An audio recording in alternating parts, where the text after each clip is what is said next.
ನಮಗೂ ಎಲ್ಲರ ಹಾಗೆ ಎಮೋಷನ್ಸ್ ಇದೆ. ಈ ಎಲ್ಲ ಜನಗಳ ಹಾಗೆ ಬದುಕೋ ಹಕ್ಕಿದೆ. ಕಾಂಡೋಮ್ ಇಲ್ಲದೆ ಯಾವುದೇ ರೀತಿಯಾದಂಥ ಲೈಂಗಿಕ ಕ್ರಿಯೆ ನಡೆಸೋದಾಗಲಿ ಇದು ಮಾಡೋದಾಗಲಿ ಇಲ್ಲ. ಸೊ ಯಾಕೆಂದರೆ ನಮಗೆ ಗೊತ್ತಿತ್ತು ಹಿಂಗೆ ನಾವು ಸೇಫಾಗಿ ಇದು ಮಾಡ್ಕೋಬೇಕು ಅನ್ನೋದು.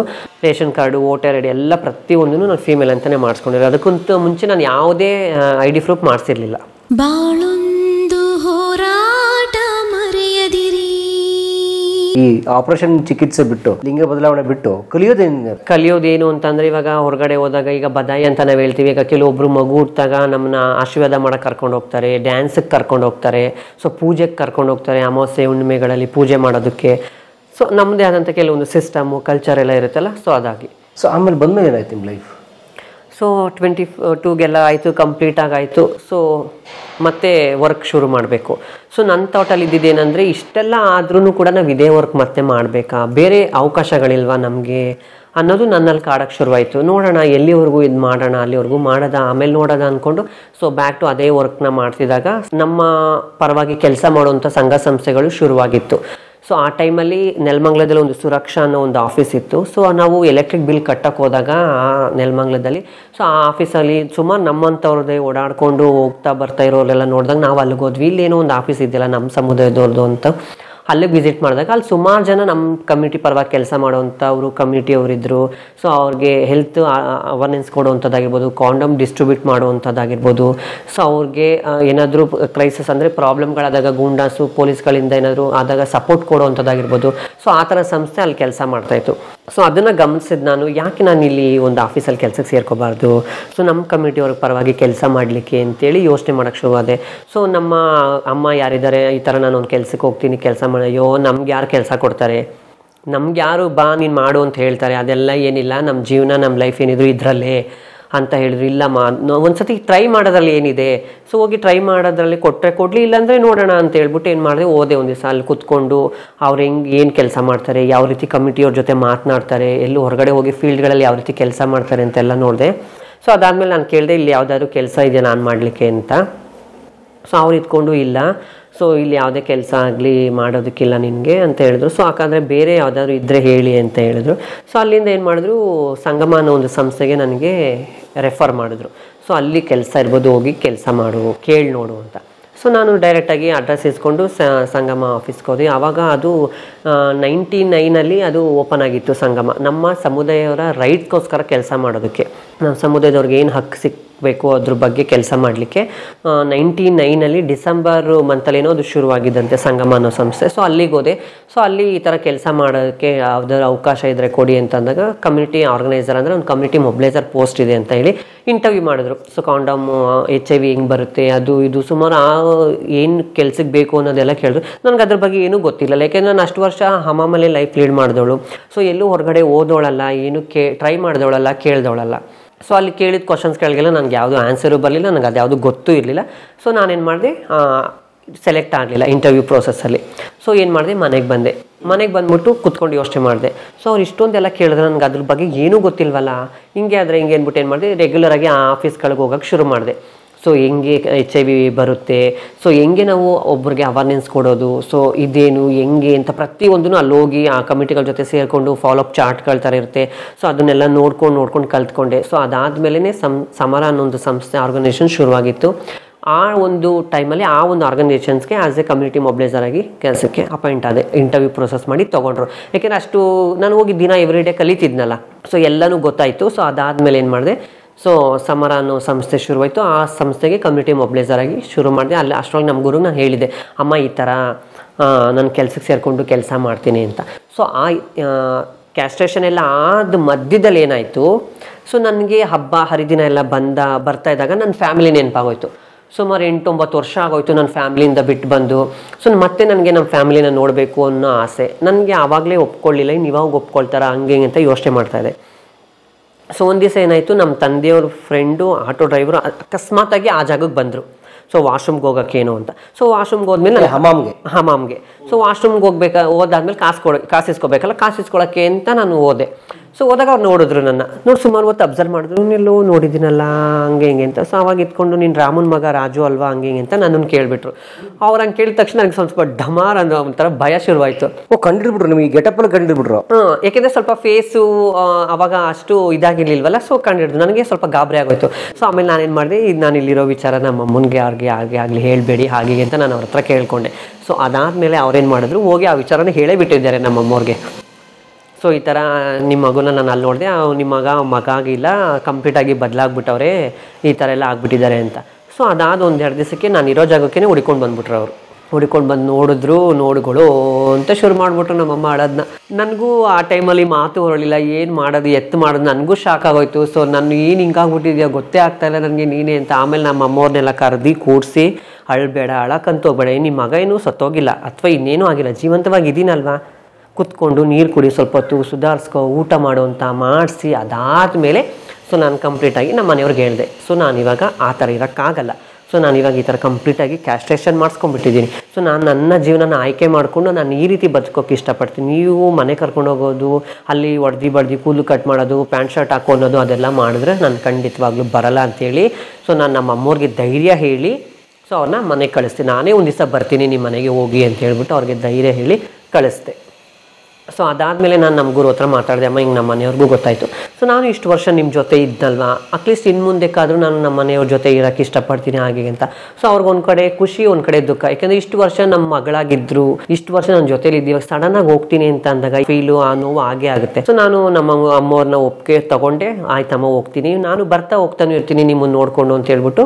ಸೊ ಒಂದು ದಿವಸ ಫ್ಯಾಮಿಲಿಗೆ ಹೋದೆ. ಸೊ ಫ್ಯಾಮಿಲಿಗೆ ಹೋದಾಗ ಕಂಪ್ಲೀಟಾಗಿ ಹೇಳಿದೆ. ಆವಾಗ ಅಕ್ಕಪಕ್ಕದವ್ರು ಏನಂತಾರೆ, ನೀನು ಹಿಂಗಾಗ್ಬಿಟ್ಟಿದ್ಯಾ, ನಿಮ್ಮ ತಂಗಿ ಇದ್ದಾಳೆ ತರಬರ ಹುಡುಗಿ, ಅವ್ಳ ಮುಂದೆ ನೀನು ಹಿಂಗೆ ಸೀರೆ ಉಟ್ಕೊಂಡೆಲ್ಲ ಓಡಾಡಿದ್ರೆ ಯಾರು ಏನು ಎತ್ತ, ನೀನು ಹಿಂಗೆ ಬರಬೇಡ, ಹಂಗೆ ಬಾ, ನೈಟ್ ಬಾ, ಬೆಳಗ್ಗೆ ಬರಬೇಡ, ನೈಟ್ ನನಗೆ ತಲೆನೇ ಕೆಟ್ಟೋಯ್ತು. ಸೊ ಇದೇನು ಇವ್ರು ನಾನು ಇಷ್ಟು ಹೇಳಿದ್ರು ಅರ್ಥ ಮಾಡ್ಕೊಂಡು, ನೈಟ್ ಬರೋಕ್ಕೆ ನಾನೇನು ಕಳ್ತನ ಮಾಡಿದ್ದೀನ, ನಾನೇನು ಕೊಲೆ ಮಾಡಿದ್ದೀನ ಅಥವಾ ಬೇರೆ ಏನು ಮಾಡಿದ್ದೀನ, ನಾನು ನಮ್ಮನೆಗೆ ನಾನು ಬರೋಕ್ಕೆ ನೈಟ್ ಹೊತ್ತು ಯಾಕೆ ಬರಬೇಕು, ಡೇ ಹೊತ್ತೇ ಬರ್ತೀನಲ್ಲ ಅಂತ.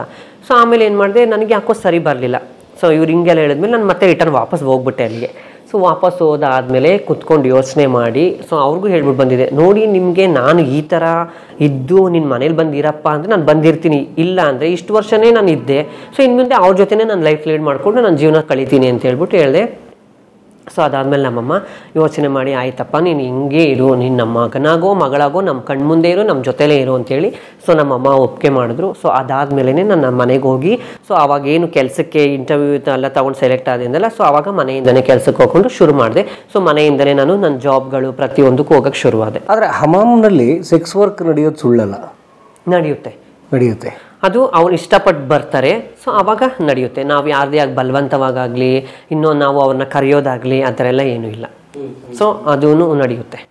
ಯಾಕಂದರೆ ಅಲ್ಲಿ ಬರೋರು ಬಹುತೇಕ ಚಾಲಕರು. ಹೌದು, ವ್ಯವಸ್ಥೆ, ಸ್ನಾನದ ವ್ಯವಸ್ಥೆ ಎಲ್ಲನೂ ಇರುತ್ತೆ. ಸೊ ಹಾಗೆ ಅದು ಕೂಡ ಆ ಒಂದು ಲೈಂಗಿಕ ಕ್ರಿಯೆನೂ ಕೂಡ ನಡೆಯುತ್ತೆ. ಸೊ ನಿಮ್ಮ ಮೇಲೆ ಆ ಥರದ ಲೈಂಗಿಕ ಒತ್ತಡ ಅಥವಾ ಒತ್ತಡ ಅಂತ ಅನ್ನೋದಕ್ಕಿಂತ ಜೀವನಕ್ಕಾಗಿ ಮಾಡಲೇಬೇಕಲ್ವಾ? ಜೀವನ ನಡೆಸಬೇಕು ಅಂತಂದರೆ ಈ ಕಡೆ ನಮ್ಗೆ ಯಾವ ಕೆಲಸನೂ ಇಲ್ಲ, ನಾವು ಓದಿರೋದು ಎಜುಕೇಷನ್ ಇಷ್ಟು. ಸೊ ಆಗಿದ್ದಾಗ ಆ ವೃತ್ತಿನೂ ಮಾಡಬೇಕು. ಮಾಡಿದ್ದೀರಿ? ಖಂಡಿತವಾಗ್ಲೂ. ನಿಮ್ಮ ಹಮಾಮ್ ಡೇಸಲ್ಲಿ ಮಾಡಿ ಅದರಲ್ಲೂ ಕೂಡ ಲೈಫ್ ಲೀಡ್ ಮಾಡಿದ್ದೀವಿ, ಅದರಿಂದನೂ ಕೂಡ ಜೀವನ ಮಾಡಿದ್ದೀವಿ. ಏಕೆಂದರೆ ನಾವು ಅದೆಲ್ಲ ಮಾಡೋದು ಬೇರೆ ಯಾವ ಕಾರಣಕ್ಕೂ ಅಲ್ಲ, ನಮ್ಮ ಜೀವನ, ನಮ್ಮ ಊಟಕ್ಕೆ, ನಮ್ಮ ಬಟ್ಟೆಗೆ, ನಮ್ಮ ಇದಕ್ಕೆ. ಆಗಿನ ಕಾಲಘಟ್ಟದಲ್ಲಿ ಯಾರು ನಮಗೆ ಕೆಲಸಕ್ಕೂ ಅಕ್ಸೆಪ್ಟ್ ಮಾಡ್ಕೊಳ್ಳೋದೇ ದೊಡ್ಡ ವಿಚಾರ ಆಗಿತ್ತು. ಅಂಥದ್ರಲ್ಲಿ ನಮ್ಗೆ ಕೆಲಸ ಕೊಡೋದಾಗಿರ್ಬೋದು, ನಮ್ಮನ್ನು ಅಕ್ಸೆಪ್ಟ್ ಮಾಡ್ಕೊಳ್ಳೋದಾಗಿರ್ಬೋದು ಯಾರು ಮಾಡ್ತಾಯಿದ್ರು? ನಮ್ಮದು ಹೊಟ್ಟೆ ಇದೆ, ನಮಗೂ ಜೀವನ ಮಾಡಬೇಕಲ್ವಾ, ನಾವು ಈ ಸಮಾಜದಲ್ಲಿ ಬದುಕಬೇಕಲ್ವಾ. ಸೊ ಆ ಒಂದು ಕಾರಣಕ್ಕೋಸ್ಕರ ನಾವು ಆ ವೃತ್ತಿನ ಮಾಡ್ತೀವಿ. ಆದರೆ ಅದಕ್ಕೆ ಬೇಕಾಗಿರುವಂತಹ ಸುರಕ್ಷತೆಯ ಕ್ರಮಗಳನ್ನ ನಾವು ತಗೊಂಡಿರ್ತೀವಿ. ಹೌದು, ತಗೊಂಡಿರ್ತೀವಿ. ಕಾಂಡೋಮ್ ಇಲ್ಲದೆ ಯಾವುದೇ ರೀತಿಯಾದಂಥ ಲೈಂಗಿಕ ಕ್ರಿಯೆ ನಡೆಸೋದಾಗಲಿ ಇದು ಮಾಡೋದಾಗಲಿ ಇಲ್ಲ. ಸೊ ಯಾಕೆಂದರೆ ನಮಗೆ ಗೊತ್ತಿತ್ತು ಹಿಂಗೆ ನಾವು ಸೇಫಾಗಿ ಇದು ಮಾಡ್ಕೋಬೇಕು ಅನ್ನೋದು. ಸೊ ಹಾಗಾಗಿ ಅದನ್ನು ಇದು ಮಾಡ್ಕೊಳ್ತಾ ಇದ್ವಿ. ಆಮೇಲೆ ಮನೆಗೆ ಶಿಫ್ಟ್ ಆಗ್ಬಿಟ್ರಿ? ಸೊ ಮನೆಗೆ ಶಿಫ್ಟ್ ಅಂದರೆ ಮನೇಲಿ ನಮ್ಮಮ್ಮ ಒಪ್ಕೊಂಡ್ರು. ಸೊ ಅದಾದಮೇಲೆ ನಾನು ಮನೆಯಿಂದನೇ ಕೆಲಸಕ್ಕೆ ಹೋಗೋಕೆ ಶುರು ಮಾಡಿದೆ. ಅಲ್ಲ, ಮನೆಯವ್ರು ಒಪ್ಕೊಂಡ್ರು, ಸರಿ. ನಿಮ್ಮ ಮನೆ ಇದ್ದಿದ್ದು ಸುತ್ತ ಅಕ್ಕಪಕ್ಕ ಮನೆ ಇದ್ದು ತಾನೆ? ಇಲ್ಲ, ನಾನು ನಮ್ಮ ಚಾಮರಾಜಪೇಟೆಯಲ್ಲಿ ಹುಟ್ಟು ಬೆಳೆದಿದ್ದು ಅಂತ ಹೇಳಿದ್ವಲ್ಲ, ಅಲ್ಲಿ ನಮ್ಮ ಮನೆ ಮಾರ್ಬಿಟ್ರು ನಮ್ಮಪ್ಪ. ಸೊ ಮಾರಾದ್ಮೇಲೆ ಬಾಡಿಗೆ ಮನೆಗೆ ಬಂದ್ವಿ ಬಾಪೂಜಿ ನಗರಕ್ಕೆ. ಸೊ ಅಲ್ಲಿದ್ದಾಗ ನಾನು ಹೋಗ್ಬಿಟ್ಟಿದ್ದು. ಅದಾದ್ಮೇಲೆ ಅವರು ಬೇರೆ ಕಡೆ ಮನೆ ಮಾಡಿ ಕರ್ಕೊಂಡೋಗಿದ್ದು. ಯಾಕೆಂದರೆ ಅಲ್ಲಿದ್ದಾಗ ಗೊತ್ತಾಗ್ಬಿಟ್ರೆ ಅಂತ ಹೇಳ್ಬಿಟ್ಟು ಮನೆ ಶಿಫ್ಟ್ ಆದ್ಮೇಲೆ ನನ್ನ ಕರ್ಕೊಂಡೋಗಿದ್ದು ಬೇರೆ ಮನೆಗೆ. ಸೊ ನಿಮಗೋಸ್ಕರ ಅವ್ರು ಬೇರೆ ಮನೆ ಮಾಡಿದ್ರು. ಗೊತ್ತಾಗ್ಲಿಲ್ವಾ ಆ ಏರಿಯಾದಲ್ಲಿ? ಗೊತ್ತಾಗ್ಲಿಲ್ವಾ ನೀವು ಆ ಏರಿಯಾದಲ್ಲಿ? ಗೊತ್ತಾಗಲ್ಲ. ನಾನು ಬೆಳಗ್ಗೆ ಹೊಂಟೋಗ್ಬಿಟ್ಟು ಇನ್ನು ಬರೋದೇ ಸಾಯಂಕಾಲ. ಸೊ ಹೆಚ್ಚಿನದಾಗಿ ನಾನು ಇದು ಮಾಡ್ತೇನೆ, 1 ದಿವಸ 2 ದಿವಸ ಮಾಡಿದೆ. ಅದಾದ್ಮೇಲೆ ಕಾಲಕ್ರಮೇಣ ಎಲ್ಲರಿಗೂ ಗೊತ್ತಾಗೇ ಹೋಯ್ತು. ಸೊ ನಮ್ಮ ಮಗ ಅಂತ ಏನು ಹೇಳ್ತಿದ್ದೋ ನಮ್ಮ ಮಗಳು, ಸೊ ಈ ಥರ ಹಿಂಗಾಗೋಯ್ತು ಅಂತೇಳಿ ಅವಾಗ ಅಕ್ಕಪಕ್ಕವ್ರಿಗೆ ಇವ್ರಿಗೆಲ್ಲ ಹೇಳಿ ಸೊ ಅವಾಗ ಸರಿಯಾಗಿ ಒಂದು ಇದನ್ನ ರೆಸ್ಪಾನ್ಸ್ ಇತ್ತು ಈ ನೈಬರ್ಸ್ದು ಅಥವಾ ನೆರೆಹೊರೆಯವ್ರದ್ದು ಈ ತರ ಇದು ಗಂಡಲ್ಲ ಹೆಂಗೆ ನೇಬರ್ಸ್ ಅಂತಂದ್ರೆ ಹೇಳಕ್ಕೆ ಆಗಲ್ಲ ನಿಜವಾಗ್ಲೂ. ಅದನ್ನ ಒಂದು ಕ್ಷಣ ಯೋಚನೆ ಮಾಡಬೇಕು. ಒಂದ್ ವೇಳೆ ಅವ್ರಿಗೆ ಬಂದಿರೋ ಪರಿಸ್ಥಿತಿ ನಮ್ಗೇನಾದ್ರು ಬಂದು ನಮ್ಮ ಮಕ್ಳಿಗೆ ಬಂದಿದ್ರೆ ಯಾವ ರೀತಿ ಇರ್ತಿತ್ತು ಅಂತ. ಸೊ ಅವ್ರ ಮಗ ಸೀರೆ ಉಟ್ಟೋನಂತೆ, ಕೋಚ ಅಂತೆ, ಅವ್ರ ಮಗ ಸಂಘ ಅಂತೆ, ಅಯ್ಯೋ ಈ ಥರ ಆಗೋನಂತೆ, ಹಂಗೆ ಅಂತ ಈ ಥರ ಮಾತುಗಳೆಲ್ಲ ಶುರುವಾಯಿತು. ಯಾವಾಗ ಗೊತ್ತಾಗ್ತಾ ಹೋಯ್ತು ಮಾತಾಡೋದು. ಸೊ ನಾನು ಅವಾಗ ನಮ್ಮ ಅಮ್ಮನಿಗೆ ಒಂದೇ ಮಾತು ಹೇಳಿದೆ, ಅಮ್ಮ ಇವತ್ತು ಮಾತಾಡೋರು ಮಾತಾಡ್ಕೊಳ್ಳಿ, ನಾವು ಅದಕ್ಕೆ ತಲೆ ಕೆಡಿಸ್ಕೊಳ್ಬಾರ್ದು. ನಾವು ಯಾರಿಗೋಸ್ಕರನೂ ಜೀವನ ಮಾಡ್ತಾ ಇಲ್ಲ, ನಮಗೋಸ್ಕರ ನಾವು ಜೀವನ ಮಾಡ್ತಾ ಇರೋದು. ಸೊ ನಾವೇನು ಕಳ್ತನ ಮಾಡ್ತಾ ಇಲ್ಲ, ಕೆಲಸ ಮಾಡ್ತಿಂತೀವಿ ಇಲ್ಲ ಬೇಡ ತಿಂತೀವಿ ಅಷ್ಟೇ. ಅದಕ್ಕೆ ನಾವ್ಯಾಕೆ ತಲೆ ಕೆಡಿಸ್ಕೊಬೇಕು? ಅವ್ರು ಹೇಳೋರು ಮಾಡೋರೆಲ್ಲ ನಮ್ಮ ಕಷ್ಟಕ್ಕೆ ಆಗ್ತಾರ ಅಥವಾ ನಮಗೆ ಬಂದು ಏನಾದ್ರು ಇದು ಮಾಡ್ತಾರ? ಏನಿಲ್ಲ. ನಾವು ಚೆನ್ನಾಗಿದ್ರೆ ಚೆನ್ನಾಗಿದ್ದಂಗೆ, ಇಲ್ಲ ಅಂದರೆ ಇಲ್ಲ. ಸೊ ಆಮೇಲೆ ಏನು ಮಾಡಿದೆ, ಸ್ವಲ್ಪ ದಿವಸ ಅಲ್ಲಿ ಇದ್ಬಿಟ್ಟು ಆಮೇಲೆ ನಾನೇ ಮನೆ ನೋಡಿ ಬೇರೆ ಮನೆ ಮಾಡೋಣ ಅಂತ ಹೇಳ್ಬಿಟ್ಟು ನಾನು ಅವಾಗ ಕೆಲಸಕ್ಕೆ ಹೋಗೋಕ್ಕೆ ಶುರು ಮಾಡಿದೆ, ದುಡಿಯೋಕ್ಕೆ ಶುರು ಮಾಡಿದೆ. ಸೊ ಅದಾದಮೇಲೆ ಕಂಫರ್ಟಬಲ್ ಆಗಿರುವಂಥ ಏರಿಯಾನ ನೋಡಿ ಮನೆ ಮಾಡ್ಕೊಂಡ್ವಿ. ಸೊ ಅವಾಗ ಆ ಮನೆಯವ್ರಿಗೆ ಹೇಳೇ ನಾವು ಮನೆ ಮಾಡಿದ್ವಿ. ಸೊ ನಮ್ಮ ಮಗ ಈ ಥರ ಆಗಿದ್ದಾರೆ, ನನ್ನ ಫ್ಯಾಮಿಲಿ ಜೊತೆ ಇರೋದು, ಈ ಥರ ಕೆಲಸಕ್ಕೆ ಹೋಗ್ತೀವಿ ಅಂತ. ಸೊ ಅವಾಗ ಅವರು ಓಕೆ ಅಮ್ಮ, ಫ್ಯಾಮಿಲಿ ಇರೋದ್ರಿಂದ ಏನೂ ಪ್ರಾಬ್ಲಮ್ ಆಗ್ತಾ ಇರಲಿಲ್ಲ. ಸೊ ಮನೆಗಳು ಕೊಡೋಕ್ಕೆ ಶುರು ಮಾಡಿದ್ರು. ಸೊ ಯಾವಾಗ ಸುಮಾರು ಒಂದು 2014-15ರಲ್ಲಿ ನಮ್ಮ ಅಮ್ಮನಿಗೆ ಹೆಲ್ತ್ ಪ್ರಾಬ್ಲಮ್ ಆಯಿತು. ಸೊ ಹೆಲ್ತ್ ಪ್ರಾಬ್ಲಮ್ ಆದಾಗ ನಮ್ಮ ಅಮ್ಮನಿಗೆ ಅವ್ರ ಅಪ್ಪ ತೀರೋಗಿದ್ದು ಸ್ವಲ್ಪ ಜಾಸ್ತಿ ಇದಾಗೋಯ್ತು. ಏಕೆಂದರೆ ನಮ್ಮ ಅಮ್ಮವ್ರ ಅಪ್ಪ ತುಂಬ ಸಪೋರ್ಟಿವ್ ಆಗಿದ್ದರು. ಸೊ ತುಂಬ ಸಪೋರ್ಟ್ ಮಾಡ್ತಾಯಿದ್ರು ಎಲ್ಲ ವಿಚಾರದಲ್ಲೂ. ನಮ್ಮ ಅಮ್ಮನಿಗೊಂದು ಧೈರ್ಯ ಇತ್ತು. ಯಾವಾಗ ನಮ್ಮ ತಾತ ತೀರೋದ್ರು ಅವಾಗ ಸ್ವಲ್ಪ ನಮ್ಮಮ್ಮ ಡೌನ್ ಆಗೋದ್ರು. ಸೊ ಆ ವಿಚಾರದಲ್ಲೇ ಅವ್ರಿಗೆ ಹುಷಾರಿಲ್ಲ ಅಂತ ಹೇಳಿದ್ರು. ಆಸ್ಪತ್ರೆಗೆ ಸೇರಿಸಿದ್ವಿ. ಆಸ್ಪತ್ರೆಯಲ್ಲಿ ಅವ್ರಿಗೆ ಹೆಲ್ತ್ ಪ್ರಾಬ್ಲಮ್ ಆಗಿದೆ ಅಮ್ಮ, ಕಿಡ್ನಿ ಪ್ರಾಬ್ಲಮ್ಮು, ಅದು ಇದು ಅಂತ ಹೇಳಿದ್ರು. ಸೊ ನಾನು ಆಸ್ಪತ್ರೆಯಲ್ಲಿ ಅಷ್ಟು ವರ್ಷ ನೋಡಿಕೊಂಡೆ. ಸೊ ಅವ್ರಿಗೆ ಕಿಡ್ನಿ ಪ್ರಾಬ್ಲಮ್ ಅದೆಲ್ಲ ಆಗಿ ಆದರೂ ನಮ್ಮಮ್ಮ ನಮ್ಮ ಜೊತೆ ಉಳಿಲಿಲ್ಲ. ಸೊ 2015 ಏಪ್ರಿಲ್ 1ನೇ ತಾರೀಕು ತೀರೋಗ್ಬಿಟ್ರು ನಮ್ಮಮ್ಮ. ಸೊ ಅದಾದಮೇಲೆ ಕಂಪ್ಲೀಟ್ ಕುಟುಂಬದ ಜವಾಬ್ದಾರಿ ನನ್ನ ತಲೆ ಮೇಲೆ ಬಂತು. ಅಪ್ಪ ದುಡಿತಿರ್ಲಿಲ್ಲ. ಅಪ್ಪ ಆಟೋ ಓಡಿಸೋರು, ತಂದು ಕೊಟ್ಟರು, ಇಲ್ಲಾಂದ್ರೆ ಇಲ್ಲ. ಅಪ್ಪ ಸ್ವಲ್ಪ ಎಣ್ಣೆ ಪಾರ್ಟಿ, ಡ್ರಿಂಕ್ಸ್ ಮಾಡೋರು. ಜವಾಬ್ದಾರಿ ಅಷ್ಟು ತಗೊಳ್ತಾ ಇರಲಿಲ್ಲ, ಅಷ್ಟು ನೋಡ್ಕೊಳ್ತಾ ಇರಲಿಲ್ಲ ನಮ್ಮನ್ನು. ಸೊ ನಮ್ಮಮ್ಮ ನಮ್ಮನ್ನ ಮನೆ ಕೆಲಸ ಮಾಡಿ ನಮ್ಮನ್ನು ಓದಿಸಿ ಬೆಳೆಸಿ ದೊಡ್ಡವ್ರು ಮಾಡಿದ್ದು. ಸೊ ಆಗಿದ್ದಾಗ ಅಪ್ಪ ಅಷ್ಟು ರೆಸ್ಪಾನ್ಸಿಬಿಲಿಟಿ ತಗೋತಾ ಇರಲಿಲ್ಲ. ಅಮ್ಮ ಹೋದ್ಮೇಲಂತೂ ಇದ್ದಿದ್ದು ಕೇಳಬೇಡಿ.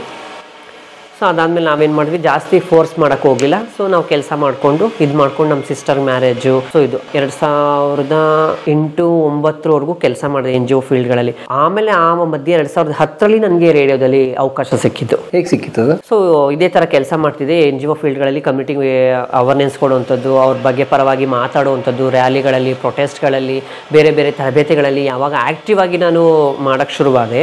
ಸೊ ಆವಾಗ ತುಂಬ ಆ್ಯಕ್ಟಿವ್ ಆಗಿ ಇದು ಮಾಡ್ತಿದ್ದೆ. ಆವಾಗ ಒಂದು ರೇಡಿಯೋ ಕಾರ್ಯಕ್ರಮ ಕೊಡೋಕೆ ಹೋಗಬೇಕು, ಹಿಂಗೆ ರೇಡಿಯೋ ಸ್ಟೇಷನ್ಗೆ ಬಾ ಅಂತೇಳಿ ನಮ್ಮ ಕಮ್ಯುನಿಟಿಯವ್ರು ಕರೆದ್ರು.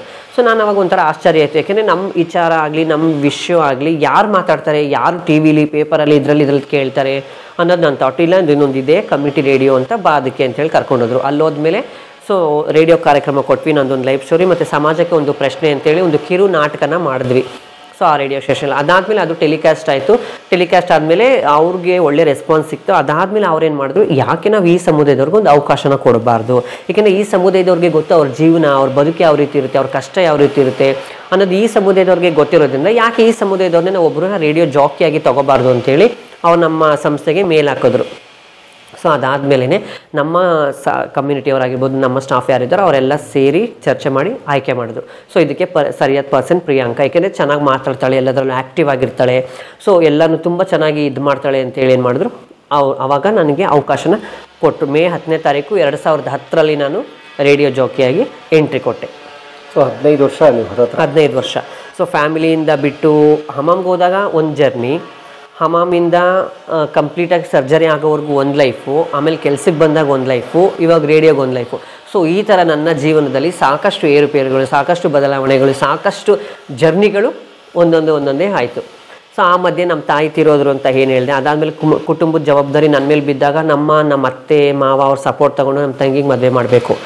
ಸೊ ವರ್ಷ ತುಂಬೋದ್ರೊಳಗಡೆ ಮದುವೆ ಮಾಡಬೇಕು ಅಂತೇಳಿ ನಮ್ಮ ಕಡೆ ಇರುತ್ತೆ. ಸೊ ಸೊ ಅದಾದಮೇಲೆ ನಾನು ನಮ್ಮ ಅತ್ತೆ ಇನಿಷಿಯೇಟಿವ್ ತೊಗೊಂಡ್ರು. ಸೊ ನಮ್ಮ ಅತ್ತೆ ಅವಾಗ ಗಾರ್ಮೆಂಟ್ಸಲ್ಲಿ ಕೆಲಸ ಮಾಡ್ತಾ ಇದ್ದಾಗ ಅವ್ರ ಫ್ರೆಂಡ್ ಒಬ್ರು ಯಾರೋ ಹಿಂಗೆ ನಮ್ಮ ಅಕ್ಕನ ಮಗ ಒಬ್ರು ಇದ್ದಾನೆ, ಅವ್ರಿಗೆ ಒಂದು ಹೆಣ್ಣು ಬೇಕು ಕಣೆ, ನಿಮ್ಮ ಕಡೆ ಯಾವ್ದಾದ್ರು ಒಂದು ಹೆಣ್ಣಿದ್ರೆ ಅಥವಾ ಯಾರನ್ನ ಹೆಣ್ಣಿದ್ರೆ ಹೇಳು ಅಂತ. ಸೊ ಅವಾಗ ನಮ್ಮ ಅತ್ತೆ ಇದ್ಕೊಂಡು ನಮ್ಮ ಅಣ್ಣನ ಮಗಳೇ ಒಬ್ಳಿದ್ದಾಳೆ, ಸೊ ನೋಡಿ ನೀವು ಒಂದ್ಸತಿ ಇಷ್ಟ ಆದರೆ ಮಾಡ್ಕೊಳ್ಳಿ, ಆಮೇಲೆ ನಮ್ಮ ಅಣ್ಣನ ಮಗ ಈ ಥರ ಆಗಿದ್ದಾನೆ, ಕಂಪ್ಲೀಟಾಗಿ ಈ ಥರ ಕನ್ವರ್ಟ್ ಆಗಿದ್ದಾನೆ, ಅದು ನಿಮ್ದೇನು ಪ್ರಾಬ್ಲಮ್ ಅಭ್ಯಂತರ ಇಲ್ಲ ಅಂದರೆ ಒಂದ್ಸತಿ ಬಂದು ನೀವು ನೋಡಿ ಅಂತ ಹೇಳಿದ್ರಂತೆ. ಸೊ ಅದಾದಮೇಲೆ ಅವರು ಮನೆಗೆ ಬಂದರು. ಸೊ ಮನೆಗೆ ಬಂದು ನೋಡಿದ್ರು. ಸೊ ನಾನು ಅಲ್ಲೇ ಇದ್ನಲ್ವ, ಸೊ ಕಂಪ್ಲೀಟಾಗಿ ಹೇಳಿದ್ರು, ಬಿಡಮ್ಮ ಯಾರೇನು ಮಾಡೋಕ್ಕಾಗುತ್ತೆ, ಹಣೆಯಲ್ಲಿ ಬರ್ದಂಗೆ ಆಗುತ್ತೆ, ದೇವರು ಕೊಟ್ಟಿರೋದು ಇದು, ಯಾರೇನು ಮಾಡೋಕ್ಕಾಗಲ್ಲ, ನಮಗೇನು ಪ್ರಾಬ್ಲಮ್ ಇಲ್ಲ, ನಮಗೆ ನಿಮ್ಮ ಹುಡುಗಿನ ಒಪ್ಪಿಗೆ ಆಗಿದೆ ಅಂತೇಳಿ. ಸೊ ಅವರು ಮಾತಾಡಿ ಖುಷಿಯಿಂದ ಎಕ್ಸೆಪ್ಟ್ ಮಾಡ್ಕೊಂಡಾದ್ಮೇಲೆ ನಾವು ನೆಕ್ಸ್ಟ್ ಪ್ರೊಸೆಸ್ ಮಾಡಿದ್ವಿ. ಅದಾದಮೇಲೆ ಎಂಗೇಜ್ಮೆಂಟ್ ಮಾಡಿದೆ. ಎಂಗೇಜ್ಮೆಂಟ್ ಮಾಡಿ ಒಂದು 2-3 ತಿಂಗಳು ಟೈಮ್ ತೊಗೊಂಡು ಆಮೇಲೆ ನಮ್ಮ ತಂಗಿಗೆ ಮದುವೆ ಮಾಡಿಕೊಟ್ಟೆ. ನಿಮ್ಮ ಖರ್ಚು? ನಮ್ಮ ಖರ್ಚಲ್ಲೇ ಅವಳಿಗೆ ನಾನು ಕನ್ಯಾದಾನ ಮಾಡಿ ನಮ್ಮ ಅತ್ತೆ ಮಾವ ಸಪೋರ್ಟಿಂದ ಅವಳು ಮದುವೆ ಮಾಡಾಯಿತು. ಮದುವೆ ಆದಮೇಲೆ ಬಾಣಂತನೂ ಮಾಡಿದೆ, ಆ ಮಗು ನಾಮಕರಣನೂ ಮಾಡಿದೆ. ಎಲ್ಲ ಒಂದು ಕಂಪ್ಲೀಟಾಗಿ ಮನೆಯಲ್ಲಿ ತಂದೆ ತಾಯಿಗಳು ಏನು ಜವಾಬ್ದಾರಿ ತೊಗೊಂಡು ಮಾಡ್ತಾರೆ ಅದನ್ನು ನಾನು ಕಂಪ್ಲೀಟಾಗಿ ಮಾಡಿದೆ, ಒಂದು ಮಗಳಾಗಿ ನಿಂತ್ಕೊಂಡು. ಸೊ ಅದಾದಮೇಲೆ ನಮ್ಮ ತಂಗಿಯವ್ರಿಗೂ ಒಳ್ಳೆ ಮನೆ ಸಿಕ್ತು. ಅವರು ತುಂಬ ಚೆನ್ನಾಗಿದ್ದಾರೆ, ಇವಾಗ 2 ಗಂಡು ಮಕ್ಕಳಿದ್ದಾರೆ. ಸೊ ನಮ್ಮಪ್ಪ ಅವರು ಎಲ್ಲ ಮಕ್ಕಳನ್ನು ತುಂಬ ಚೆನ್ನಾಗಿ ಮಾತಾಡಿಸ್ತಾರೆ, ಫೋನ್ ಮಾಡಿ ದೊಡ್ಡಮ್ಮ ಬಾ ಅಂತ ಹೇಳ್ತಾರೆ ಮನೆಗೆ. ತುಂಬ ಖುಷಿಯಾಗಿ ಹ್ಯಾಪಿ ಆಗುತ್ತೆ ಒಂದೊಂದು ಸತಿ ಅದೆಲ್ಲ ನೆನೆಸ್ಕೊಂಡ್ರೆ. ಈಗ ನಿಮ್ಮ ಪೇಪರ್ಸ್ ಎಲ್ಲ ಏನು ಪ್ರಿಯಾಂಕಾ ಅಂತಾನೆ ಇದೆಯಾ? ಹೌದು, ನಾನು ಎಲ್ಲೂ ನಾನು ಪ್ಯಾಂಟ್ ಶರ್ಟಲ್ಲಿ ಹೆಸರು ನಾನು ಎಲ್ಲೂ ಮೆನ್ಷನ್ ಮಾಡಿಲ್ಲ, ಯಾಕೆಂದರೆ 14 ವರ್ಷಕ್ಕೆ ಯಾವ ID ಪ್ರೂಫ್ ಏನೂ ಇರಲಿಲ್ಲ. ಸೊ ಆಫ್ಟರ್ ಸರ್ಜರಿ ಆದಮೇಲೆ ನಾನು ಎಲ್ಲ ಮಾಡಿಸ್ಕೊಂಡಿದ್ದು ಫೀಮೇಲ್ ಅಂತಲೇ ಮಾಡಿಸ್ಕೊಂಡಿದ್ದು. Voter ID, PAN card, Aadhaar card, passport. Female ಅಂತ ಟ್ರಾನ್ಸ್ಜೆಂಡರ್ ಅಂತ ಇರುತ್ತಾ? ಫೀಮೇಲ್ ಅಂತ ನಾನು ಮಾಡಿಸ್ಕೊಂಡಿದ್ದು. ನನ್ನ ಐಡೆಂಟಿಫಿಕೇಶನ್ ಫೀಮೇಲ್ ಅಂತಲೇ ನಾನು ಗುರುತಿಸ್ಕೊಳ್ಳೋಕೆ ಇಷ್ಟಪಡೋದು. ಸೊ 14ನಲ್ಲಿ 15ನಲ್ಲಿ ಏನೋ ಥರ್ಡ್ ಜೆಂಡರ್ ಅಂತೇಳಿ ರೆಕಗ್ನೈಸ್ ಮಾಡಿರ್ಬೋದು, ಬಟ್ ನಮ್ಮ ಐಡೆಂಟಿಫೈ ನಾವು ವಿಮೆನ್ ಅಂತಲೇ. ಕೆಲವರು ಟ್ರಾನ್ಸ್ಜೆಂಡರ್ ಅಂತ ಗುರುತಿಸ್ಕೊಳ್ತಾರೆ, ಕೆಲವರು ನಾನು ಲಿಂಗ ಪರಿವರ್ತನ ಹೊಂದಂಥ ಮಹಿಳೆ ಅಂತ ಗುರುತಿಸ್ಕೊಳ್ತಾರೆ. ಸೊ ಅವ್ರವ್ರ ಐಡೆಂಟಿಫಿಕೇಶನ್ ಅವ್ರವ್ರಿಗೆ ಬಿಟ್ಟಿದ್ದು. ಸೊ ಕೋರ್ಟ್ ನಮಗೆ ಥರ್ಡ್ ಜೆಂಡರ್ ಅಂತೇಳಿ ರೆಕಗ್ನೈಸ್ ಮಾಡಿದೆ ಅಷ್ಟೇ. ಸೊ ನಾನು ಕಂಪ್ಲೀಟಾಗಿ ಯಾಕೆಂದರೆ ನಾವು ಮನೆ ಬಿಟ್ಟು ಬರಬೇಕಾದ್ರೆ ನಮ್ಮ ಭಾವನೆಗಳ ಹೆಣ್ಣಾಗೆ ತಾನೇ ಇದ್ದಿದ್ದು, ನಾವು ಹೆಣ್ಣಾಗೆ ಇರಬೇಕು ಅಂತ ಅನ್ಬೇಕಾದ್ರೆ ಯಾಕೆ ನಾವು ಆ ಥರ ಎಲ್ಲ ಇದು ಮಾಡ್ಕೋಬೇಕು ಅನ್ನೋದು ನಾನು ಕಂಪ್ಲೀಟಾಗಿ ಎಲ್ಲ ಫೀಮೇಲ್ ಅಂತಲೇ ಮಾಡಿಸ್ಕೊಂಡೆ. ರೇಷನ್ ಕಾರ್ಡು, ವೋಟರ್ ID ಎಲ್ಲ ಪ್ರತಿಯೊಂದೂ ನಾನು ಫೀಮೇಲ್ ಅಂತಲೇ ಮಾಡಿಸ್ಕೊಂಡಿರೋ. ಅದಕ್ಕಿಂತ ಮುಂಚೆ ನಾನು ಯಾವುದೇ ID ಪ್ರೂಫ್ ಮಾಡಿಸಿರ್ಲಿಲ್ಲ. ಸೊ ಕಂಪ್ಲೀಟಾಗಿ ವಿಮೆನ್ ಆದಮೇಲೆ ನಾನು ಅದೆಲ್ಲ ಮಾಡಿಸ್ಕೊಂಡಿದ್ದು. ಇಂಡಿಯಾಸ್ ಫಸ್ಟ್ ಆರ್ಜೆ ನೀವು? ಟ್ರಾನ್ಸ್ಜೆಂಡರ್ ಆರ್ಜೆ ಯಾರು ಇಲ್ಲ, ಮೊದಲು ಯಾರೂ ಇಲ್ಲ. ಸೊ ಅದು 2016 ನನಗೆ ಅದು ಗೊತ್ತಾಗಿದ್ದು. ನಮ್ಮ ಮೇಡಮ್ ಅವ್ರು ಹೀಗೆ ಏನೋ ಚೆಕ್ ಮಾಡ್ತಿರ್ಬೇಕಾದ್ರೆ ಅದು ಇದಾಗಿದ್ದು, ಇಂಡಿಯಾ ಫಸ್ಟ್ ಟ್ರಾನ್ಸ್ಜೆಂಡರ್ ಆರ್ಜೆ ಅಂತ. ಯಾಕೆಂದರೆ ಅವಾಗ ನಮ್ಮ ಸಮುದಾಯದಲ್ಲಿ ಸ್ವಲ್ಪ ಬದಲಾವಣೆಗಳು, ಕೆಲಸ ಇವ್ರಿಗೂ ಕೊಡಬೇಕು ಅನ್ನೋದನ್ನ, ಟ್ಯಾಲೆಂಟು ಇವ್ರಿಗಲ್ಲೂ ಇದೆ ಅನ್ನೋದನ್ನ ನಾವು ತೋರಿಸಿದ್ದೀವಿ ಸೊಸೈಟಿಗೆ. ಏಕೆಂದರೆ ಈ ಸೊಸೈಟಿ ಏನು ಮಾಡುತ್ತೆ, ಟ್ರಾನ್ಸ್ಜೆಂಡರ್ಸ್ ಅಂದ್ಕೂಡಲೇ ಬರೀ ಸೆಕ್ಸ್ ವರ್ಕು ಬೇಗ ಅಷ್ಟೇ ಅಂತ ನೋಡ್ತದೆ ಹೊತ್ತು. ಸೊ ಇವರಲ್ಲಿ ಒಂದು ಟ್ಯಾಲೆಂಟ್ ಇದೆ, ಇವರಲ್ಲಿ ಏನಾದರೂ ಒಂದು ಇರುತ್ತೆ ಅನ್ನೋದನ್ನ ಯಾರು ಐಡೆಂಟಿಫೈ ಮಾಡಲ್ಲ. ಸೊ ಅದು ನನಗೆ ಆ ರೇಡಿಯೋ ಸ್ಟೇಷನ್ ಅವ್ರು ಕೊಟ್ಟಿದ್ದಕ್ಕೆ ನಾನು ಇವತ್ತು ಅದನ್ನೊಂದು ಅವಕಾಶ ಅಂತೇಳಿ ಇವತ್ತು ಇಲ್ಲಿವರೆಗೂ ನಾನು ಏನೋ ಅದನ್ನ ತೋರಿಸಿದ್ದೀವಿ. ಸೊ ಆ ಥರ ಪ್ರತಿಯೊಬ್ಬರಿಗೂ ಒಂದು ಅವಕಾಶ ಅನ್ನೋದು ಬೇಕು. ಆವಾಗಲೇ ಅವರಲ್ಲಿರುವಂಥ ಟ್ಯಾಲೆಂಟ್ನ ಹೊರಗಡೆ ಹಾಕೋದಕ್ಕೆ ಸುಲಭ. ಇಲ್ಲ ಬರೀ ಇವ್ರು ಇದಕ್ಕೆ ಅಂತಲೇ ಹೋಯ್ತದೆ, ಯಾರೂ ಏನೂ ಕೊಡಲ್ಲ. ಸೊ ಹಾಗಾಗಿ ನಾನು ರೇಡಿಯೋಗೆ ಸೇರಿಕೊಂಡೆ, ಮೂವಿಗಳಲ್ಲಿ, ಸೀರಿಯಲ್ಗಳಲ್ಲಿ ಪ್ರತಿಯೊಂದರಲ್ಲೂ ನಾನು ಕೊಟ್ಟಂಥ ಅವಕಾಶಗಳನ್ನ ಬಳಸ್ಕೊಂಡು ಸೊ ಇವತ್ತು ನಾನು ನಿಮ್ಮ ಮುಂದೆ ಕುಂತಿದ್ದೀನಿ. ಓಕೆ. ಆಮೇಲಿಂದ ಇದು ಸೆಕ್ಸ್ ವರ್ಕ್ ಎಲ್ಲ ಇಲ್ಲ? ಯಾಕೆಂದರೆ ನಮ್ಗೆ ಅವಕಾಶ ಸಿಕ್ತು, ಕೆಲಸ ಸಿಕ್ತು. ಸೊ ಅದಾದಮೇಲೆ ನಮ್ಗೆ ಅದರ ಅವಶ್ಯಕತೆ ಇಲ್ಲ. ಒಂದು ವೇಳೆ ಇದೆ ಅಂತಂದ್ರೂ ಪಾರ್ಟ್ನರ್ಗಳಿರ್ತಾರೆ, ನಮಗೆ ಸಂಗಾತಿಗಳಂತ ಯಾರಿರ್ತಾರೆ. ಸೊ ಅವ್ರ ಜೊತೆ ನಾವು ಶೇರ್ ಮಾಡ್ಕೊಳ್ತೀವಿ. Okay. But how about love and marriage ಅನ್ನೋದು ನನಗೆ ಅಷ್ಟು ಇದಿಲ್ಲ, ಇಷ್ಟಪಡಲ್ಲ. ಯಾಕೆಂದರೆ ಈಗಿನ ಸೊಸೈಟಿಯಲ್ಲಿ ಹೆಣ್ಮಕ್ಳುಗಳ ಜೊತೆನೇ ಮದುವೆ ಮಾಡಿ ಮಕ್ಕಳಾಗೋರ ಜೊತೆನೇ ಸರಿಯಾಗಿರಲ್ಲ ಗಂಡಸರು. ಸೊ ಅಂಥದ್ರಲ್ಲಿ ನಮ್ಮ ಸಮುದಾಯದವ್ರ ಜೊತೆ ಇರ್ತಾರೆ ಅನ್ನೋದು ಎಷ್ಟು ಮಟ್ಟಕ್ಕೆ ಸರಿ? ಒಂದು ವೇಳೆ ಇದ್ದರೂ ಅದು ಸೆಕ್ಸ್ಗೆ ಇಲ್ಲ ದುಡ್ಡಿಗೆ. ನಮಗೊಂದು ಮನಸ್ಸಿದೆ, ನಮ್ಮಲ್ಲೂ ಆಸೆಗಳಿದೆ ಅನ್ನೋದನ್ನ ಯಾರೂ ಅರ್ಥ ಮಾಡ್ಕೊಳ್ಳಲ್ಲ. ಸೊ ಅದರಲ್ಲಿ ಅರ್ಥ ಮಾಡಿಕೊಂಡು ಇರೋರು ಎಲ್ಲೋ 1000ಕ್ಕೋ 100ಕ್ಕೋ ಒಬ್ಬರು. ಪ್ರತಿಯೊಬ್ಬರಿಗೂ ಆಸೆ ಇರುತ್ತೆ. ಪ್ರಿಯಾಂಕವ್ರಿಗೂ ಇದೆ ಖಂಡಿತ. ಬಟ್ ಇನ್ನೂ ಯಾರೂ ಸಿಕ್ಕಿಲ್ಲ. ನನಗೆ ಸಿಗಲೇಬೇಕು ಅಂತಲೂ ಏನಿಲ್ಲ. ಇವಾಗ ಹೆಂಗೆ ಲೈಫ್ಲಿ ನಾನು ಲೀಡ್ ಮಾಡ್ತಿದ್ದೀನಿ, ಸೊ ಹಂಗೆ ಮಾಡ್ಕೊಂಡು ಹೋಗ್ತೀನಿ. ಪಾರ್ಟ್ನರು ಸಂಗತಿ ಬೇಕು ಅನ್ನೋದು ನಮ್ಮ ಕಷ್ಟ ಸುಖಗಳಿಗೆ ಭಾಗಿಯಾಗೋದಕ್ಕಾಗಿರ್ಬೋದು, ನಮ್ಮ ಭಾವನೆಗಳನ್ನ ಹಂಚ್ಕೊಳ್ಳೋದಕ್ಕಾಗಿರ್ಬೋದು. ಸೊ ಈ ಥರ ವಿಚಾರಕ್ಕೆ ನಾವು ಸಂಗಾತಿಗಳನ್ನಾಗಲಿ ಪಾರ್ಟ್ನರ್ಗಳನ್ನಾಗಲಿ ಆಯ್ಕೆ ಮಾಡ್ಕೊಳ್ತೀವಿ ಹೊತ್ತು ಬೇರೆ ಯಾವ ಉದ್ದೇಶಕ್ಕೂ ಅಲ್ಲ. ಸೊ ಅದನ್ನು ಅರ್ಥ ಮಾಡ್ಕೊಳ್ಳಲ್ಲ ಕೆಲವರು, ನೋಡುವಂಥ ದೃಷ್ಟಿನೇ ಬೇರೆ. ಇವ್ನಿಗೆ ಯಾರು ಎಣ್ಣೆ ಸಿಕ್ಕಿಲ್ವ, ಇವ್ರನ್ನ ಜೊತೆ ಇಟ್ಕೊಂಡವನೇ, ಇವ್ನಿಗೆ ಅಷ್ಟೊಂದು ಬರ್ಗೆಟ್ಟವನ, ಅಷ್ಟೊಂದು ಗತ್ಕೆಟ್ಟವನ, ಈ ಥರ ಮಾತುಗಳು ಬರೋಕ್ಕೆ ಶುರುವಾಗುತ್ತೆ ಆ ಹುಡುಗನಿಗೆ. ನಿಮ್ಗಿಂತ ಜಾಸ್ತಿ ಅವ್ರನ್ನ ದೂರ್ತಾರೆ. ಆಲ್ರೆಡಿ ನಾವು ದೂರಲ್ಲಿ ಪಟ್ಟಿರ್ತೀವಿ. ಅಂಥದ್ರಲ್ಲಿ ನಮ್ಮ ಜೊತೆಗೆ ಒಬ್ರು ಯಾರೋ ಒಬ್ರು ಒಂದು ಫ್ರೆಂಡ್ಲಿ ಆಗಿ ಇನ್ನೊಂದೇನೋ ಒಂದು ಪಾರ್ಟ್ನರ್ ಆಗೋ ಅವ್ರ ಜೊತೆ ಇರ್ತೀವಿ ಅಂತ ಅನ್ನೋ ಸಂದರ್ಭದಲ್ಲಿ ಈ ಥರ ಎಲ್ಲ ಮಾತಾಡ್ತೇವೆ ಸಮಾಜ. ಬಟ್ ನಿಮಗೂ ವಾಂಟ್ಸ್ ಇರುತ್ತೆ ಖಂಡಿತ. ಓಕೆ, ಈ ಕಾನ್ಸ್ಟಿಟ್ಯೂಷನ್ ಎಲ್ಲ ಸ್ವಲ್ಪ ಅಮೆಂಡ್ ಆಗಿ ಈಗ ಸ್ವಲ್ಪ ಲೀಗಲ್ ಮಾನ್ಯತೆ ಎಲ್ಲ ಬರ್ತಿರೋದ್ರಿಂದ ನಿಜಕ್ಕೂ ಏನಾದ್ರು ಯೂಸ್ ಆಗ್ತದೆ? ಖಂಡಿತವಾಗ್ಲು. ಯಾಕೆಂದರೆ ಆವಾಗ ಏನು ಗೊತ್ತಿರಲ್ಲ, ಮಾಡಲ್ಲ, ಯಾವ ಥರ ಪ್ರೋಸೆಸ್ ಏನು ಅಂತ ಹಿಂದೆ ಮುಂದೆ ಯೋಚನೆ ಮಾಡದೇ ಹೋಗಿ ಎಷ್ಟೋ ಜನ ಇವತ್ತು ಕೂಡ ಮಾಡಿಸ್ಕೊಂಡು ಲೈಫ್ನ ಹಾಳು ಮಾಡಿಕೊಂಡು ಇವಾಗ ಪಶ್ಚಾತ್ತಾಪ ಪಡ್ತಾ ಇದೆ, ನಾನು ದುಡುಕ್ಬಿಟ್ಟೆ, ನಾನು ತಪ್ಪು ಮಾಡಿಬಿಟ್ಟೆ ಅಂತ. ಸೊ ಹಂಗೆ ನಾನು ಹೇಳೋಕೆ ಹೋದರೆ ಯಾವುದನ್ನೇ ಆಗಲಿ ಯಾವುದೇ ಆಗಲಿ ಯೋಚನೆ ಮಾಡಿ ನಿರ್ಧಾರಗಳನ್ನ ತೊಗೋಬೇಕು. ಯಾಕೆಂದರೆ ಅವಾಗಂತೂ ನಮ್ಗೆ ಅಷ್ಟು ಎಜುಕೇಷನ್ ಇರಲಿಲ್ಲ, ನಾವು ಕಂಪ್ಲೀಟಾಗಿ ವಿಮೆನಾಗಿ ಬರಬೇಕು, ವಿಮೆನಾಗಿ ಇರಬೇಕು ಅಂತ ನಾವು ಬಂದವರು. ಈಗಿನವರು ದುಡ್ಡಿನ ಆಸೆಗೋಸ್ಕರ ಅಥವಾ ಇನ್ಯಾವುದಕ್ಕೋ ಅದಕ್ಕೋ ಬಂದು ಮಾಡಿಸ್ಕೊಂಡ್ಬಿಡ್ತಾರೆ, ಆಮೇಲೆ ಅದರಿಂದ ತುಂಬ ಸಫರ್ ಆಗ್ತಾರೆ. ಸೊ ಹಂಗೆ ಮಾಡ್ಕೊಳ್ಳೋದಕ್ಕಿಂತ ಯೋಚನೆ ಮಾಡಿ, ಇದು ಜೀವನ ಒಂದು ಸತಿ ಮಾಡಿಕೊಂಡೆ ಮತ್ತೆ ನಮ್ಗೆ ಅದು ಬಾಂದ್ರೂ ಬರಲ್ಲ.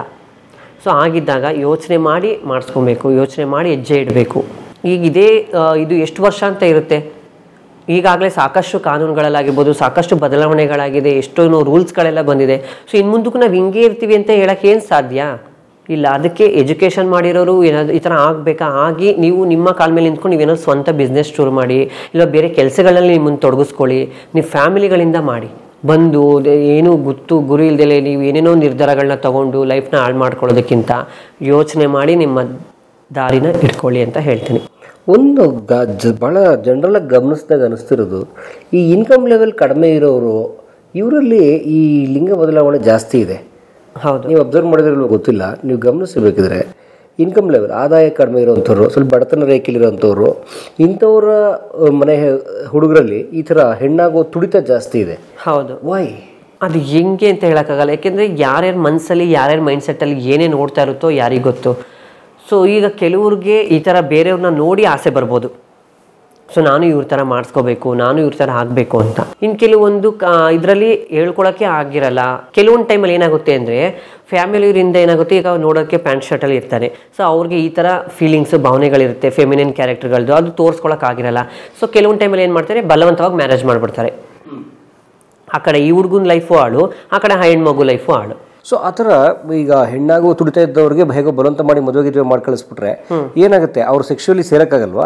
ಆ ಸೆಕ್ಷುವಲ್ ಪವರ್ ಇರಲ್ವಾ? ಪವರ್ ಇರಲ್ಲ, ಪವರ್ ಇರಲ್ಲ. ಸೊ ಆ ಟೈಮಲ್ಲಿ ಆ ಹುಡುಗಿ ಲೈಫು ಹಾಳು, ಈ ಕಡೆ ಈ ಹುಡುಗ ಲೈಫು ಹಾಳು. ಸೊ ಆಗಿದ್ದಾಗ ಫ್ಯಾಮಿಲಿಗಳಿಗೆ ಹೇಳ್ಕೊಂಡ್ಬಿಡ್ಬೇಕು ಇವ್ರ ಆಸೆ, ಇವ್ರ ಭಾವನೆಗಳು, ಇವ್ರಿಗೆ ಸೆಕ್ಷುವಲಿಟಿ ಏನು, ನೀವೇನಾಗಿ ಗುರುತಿಸ್ಕೊಳ್ತೀರ ಅನ್ನೋದನ್ನ ಹೇಳ್ಕೊಂಬಿಟ್ರೆ ಎಷ್ಟೋ ಕ್ಲಾರಿಟಿ ಆಗಿರುತ್ತೆ. ಕೆಲವೊಂದು ಟೈಮಲ್ಲಿ ಫೋರ್ಸಬಲ್ ಮ್ಯಾರೇಜ್ ಮಾಡೋದು ಈ ಥರ ಎಲ್ಲ ಕಡಿಮೆ ಆಗುತ್ತೆ ಅವಾಗ.